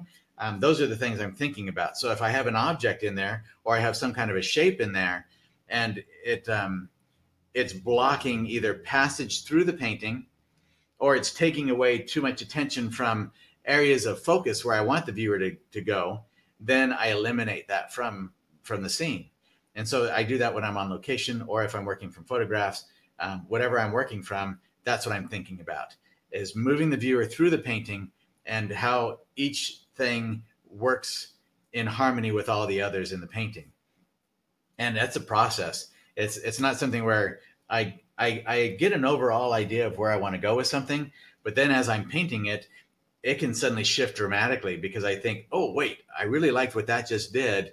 I think I'm going to go in that direction instead. Okay. Is it a matter of style to detail? So style as opposed to detail overall. So she's asking about how much detail, more or less, is better. That is subjective, entirely subjective. Some people think that too much detail is busy and it's not simplified, and really strong paintings are simplified. No, that's bogus. There's no right or wrong to it. It really depends on what do we like, what gets us excited. So if a lot of detail in a painting really gets us excited and we think, oh, that's so, wow, I love that. That's just amazing. Well, then do that. Put in detail because that's what you enjoy. If you like something that's more simplified, I mean, look how far they took that simplification all the way down to minimalism with Mark Rothko. I've seeing his originals, I can understand the allure of it. It's kind of like a meditative experience looking at it. And that can be a really good thing. Some people say it's a very spiritual thing for them. There is nothing wrong with that. But I get excited about subtle color shifts and warm and cool playing with each other and the vibrations that can occur from that. I get excited by light and dark contrast. I don't like things that are overall. There's a lot of plein air work that I see where it's like a lot of artists suddenly, especially for a while there, it's like all these plein air artists thought there was a particular look to being a plein air artist. No, there isn't. And so they were all graying everything down. Everything was light and gray and really in a very small range of values in the brighter, lighter range of values or the mid range of values. No real darks, no real lights. To me, that was boring. There was nothing stimulating about it. So, but for other people, they look at those and they see all those, the transitions and the grays, and they get excited about that. So it's not about how much detail is the right amount. That's entirely up to you. What is it do you like? What really gets you excited? And that's what it comes down to. So that's why when I'm critiquing some of these paintings, it's a little bit problematic because each one of us has something that sparks us, that gets us, that makes us say, wow, I want to go paint today because of this. And it's entirely different. You know, when you put all the pieces together, it's unique. Everybody is unique. And we might have some similarities in what we like, and we gravitate to certain styles, certain colors, something seems more dramatic than something else to us. And that's great. But that's not right or wrong. That's just our preference. So don't worry about that. And when it comes to style, just paint the way that you really like, and your style will naturally come from that. You'll start to get to where, like, if I see a Richard Schmid, I know it's a Richard Schmid. People copy Richard Schmid all the time, but I can tell that it's a copy. I know, oh, that's not Richard Schmid. There are some differences in it that we just know that's not him. You listen to Richard, and he'll say, no, I don't have a specific style. It's not a style. It's his own way of seeing the world. And so it becomes a Richard Schmid style, or it becomes a Dan Gerhardt style, or a Mark Rothko style, or whatever. It's our way of seeing the world.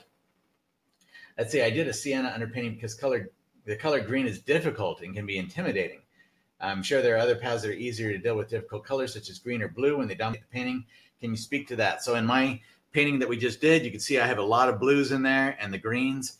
The way that I deal with that, even if I don't put an underpainting is nice because it can harmonize. You get little bits of that color everywhere coming through, and that creates a harmony overall in the painting. We can also create that same harmony, or a harmony in our paintings without that, but it is more complicated to do it that way. So really that comes down to being cognizant of where everything's at as we're painting. Are the colors actually working together well? Try to look in a mirror so that we can see, ooh, does something suddenly stand out? Wow, that's really bright. I didn't notice that. So there was this really weird phenomenon when I was doing this painting where I wouldn't see it when I was painting on it. I would look in my mirror. I go, it seemed so obvious when I was looking at it in the mirror. I would turn back to the painting and I still could not see it.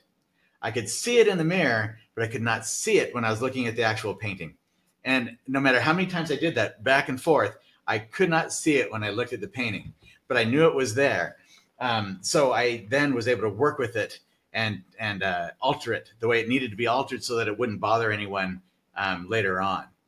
But that happens to us when we're painting sometimes. So maintaining a harmony, there's no formula there. It's really just, there are too many variables involved to create a formula. Everything would look the same if we did that. So it's just it's a feeling. When we're done with it, if all the elements in it seem to be working well together, the value relationships, the color relationships, color temperature, if something doesn't seem quite right, then we can look at those and pinpoint it. Usually it's usually starts with drawing. If the drawing is off, it's going to bother us because we know instinctively how things look if they're drawn well, especially with people. If the color temperatures if the values are off, usually we're gonna feel that. So we can look quickly at drawing first, values, shapes. If we have too many of the same size shape, the painting's gonna get static and boring, or it's gonna bother us. That's why we like a variety of shapes, whether it's value shapes, color shapes, whatever.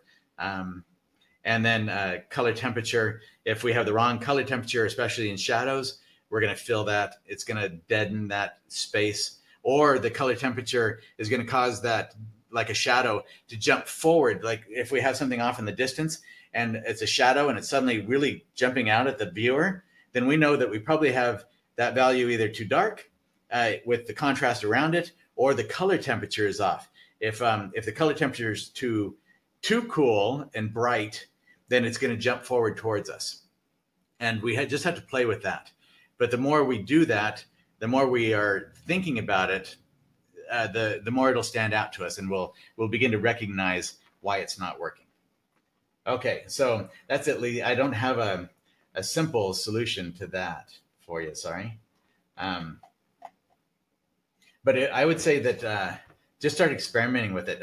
So with some of what I do, often when I'm working with, let's say I have different colored areas. So let's say we have a sky that's very bright. We have a group of trees over here that's dark green. We have a river here that seems a lot of blues and lavenders in it.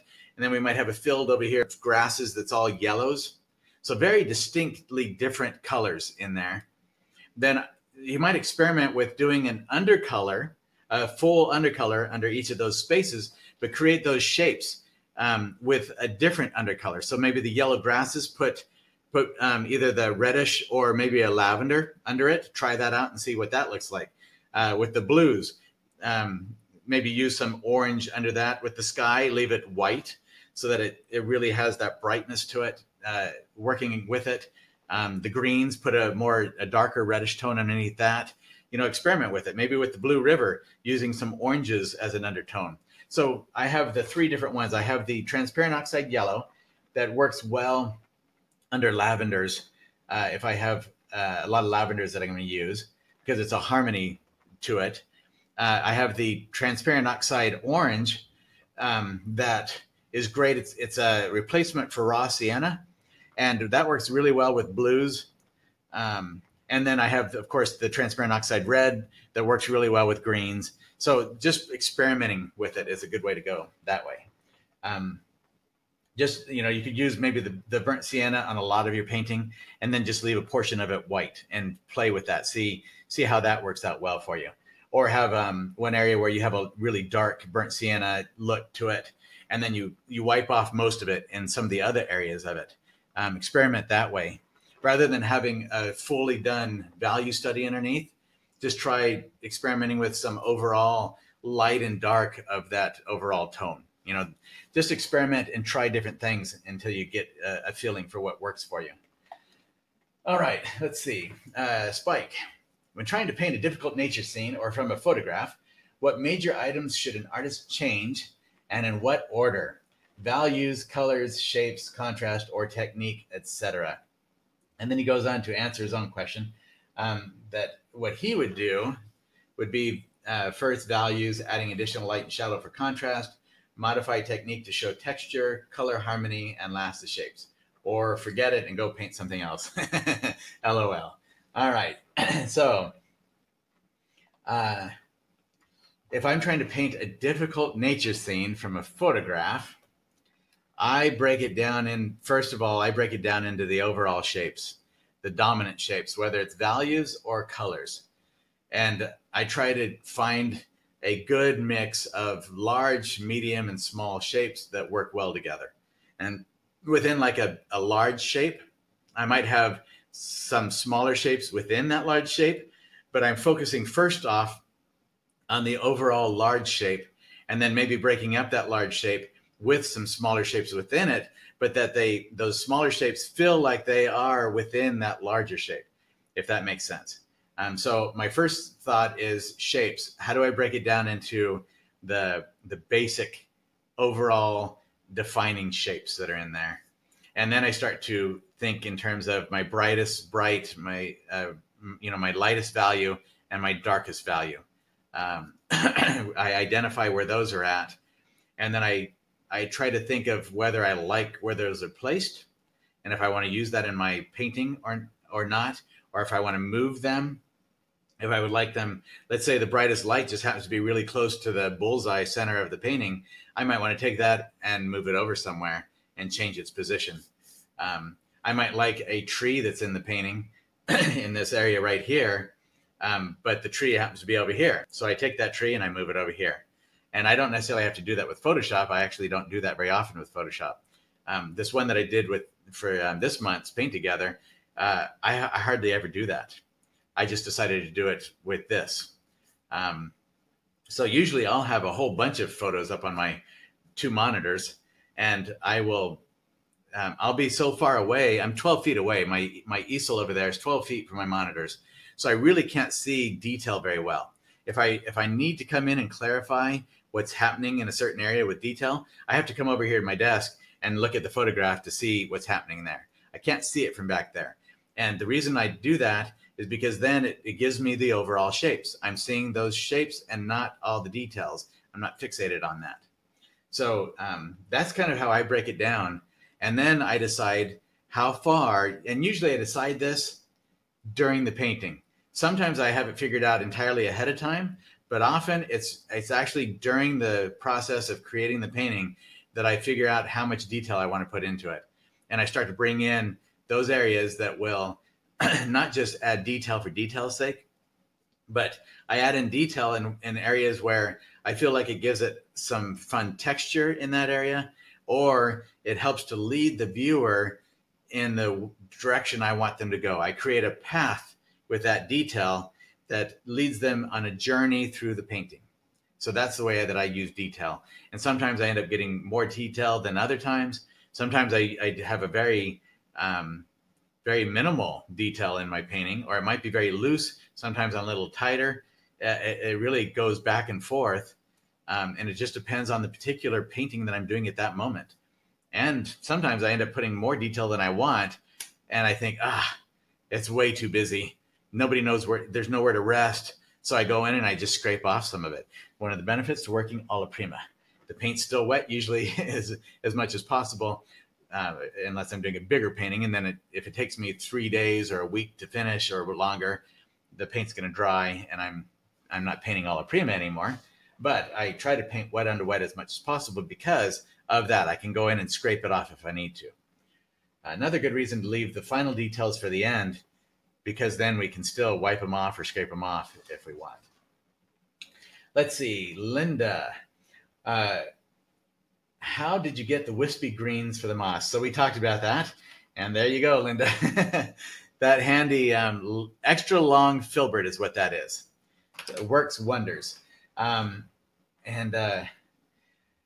don't know how to explain it other than showing the video, and I don't have that available to show yet. It's not finished. So we'll just have to anxiously await the video. That's right. So it's really just dry brushing it, but using a wider portion rather than dry brushing with the tip. I dry brushed with the side of the brush and the thin side of the brush, like that across, because it pulled off the paint in wider swaths of the brush. And but it was broken up enough that the colors behind were still coming through, filtering through. So that's basically how I did that. Let's see. And did you use was it a dry brush or stiff paint? Yes. Did you use soft sable brush and more fluid paint? I never really use sable brushes. Sometimes I use the what they have, the mongoose equivalent now, is with badger hair. And I don't really use those a whole lot, except the rounds I like once in a while. Now I've gotten to where I use them more often now than I did 15 years ago. I hardly ever used them, but I use them a lot more now, the rounds, those mongoose equivalent rounds. But I never use sables because they're just too soft for me. I have to work like crazy to try to get anything onto my painting. So mostly it's the bristles and some of the mongoose ones. Let's see. How to free oneself from the photograph to get to something more harmonious and creative. Let's see. Don't know if you can answer this one, but if there is an answer or answers, I'd love to hear it. This was one thing that stymied me and usually does, getting beyond the photograph to something more painterly.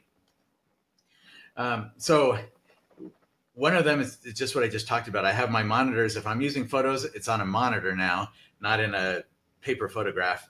And even when I use paper photographs, I would not put them right there at my easel where I could see them. Back in the 90s when we didn't have digital, I still didn't put the photograph right there. I would look at it. Sometimes I might have a slide that I could put into a light box, like a cardboard box usually, where it created a screen back behind so I could see it.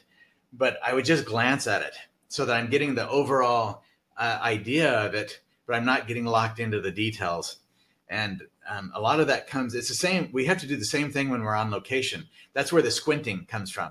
So if we're dealing with, let's say we're in a small studio and our monitor is 5 feet from us and we're seeing all of the detail and there's nothing we can do about it, then squint. when you look at in the early stages of the painting, squint at the photograph to get the overall, it'll break it down. It'll eliminate a lot of the superfluous detail. At least at that moment, it's superfluous. We don't want it. It's unnecessary. So it'll eliminate a lot of that. It moves it down into the larger shapes of light and dark. And so look at those shapes first, get a good idea with wide open eyes of the overall color at first, but then squint to get the shapes. And that's how I eliminate the detail.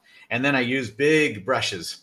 So I used a number 12 bristle brush in the early stages of the painting. I used big bristle brushes in the beginning to get my shapes, to get my painting put in there first.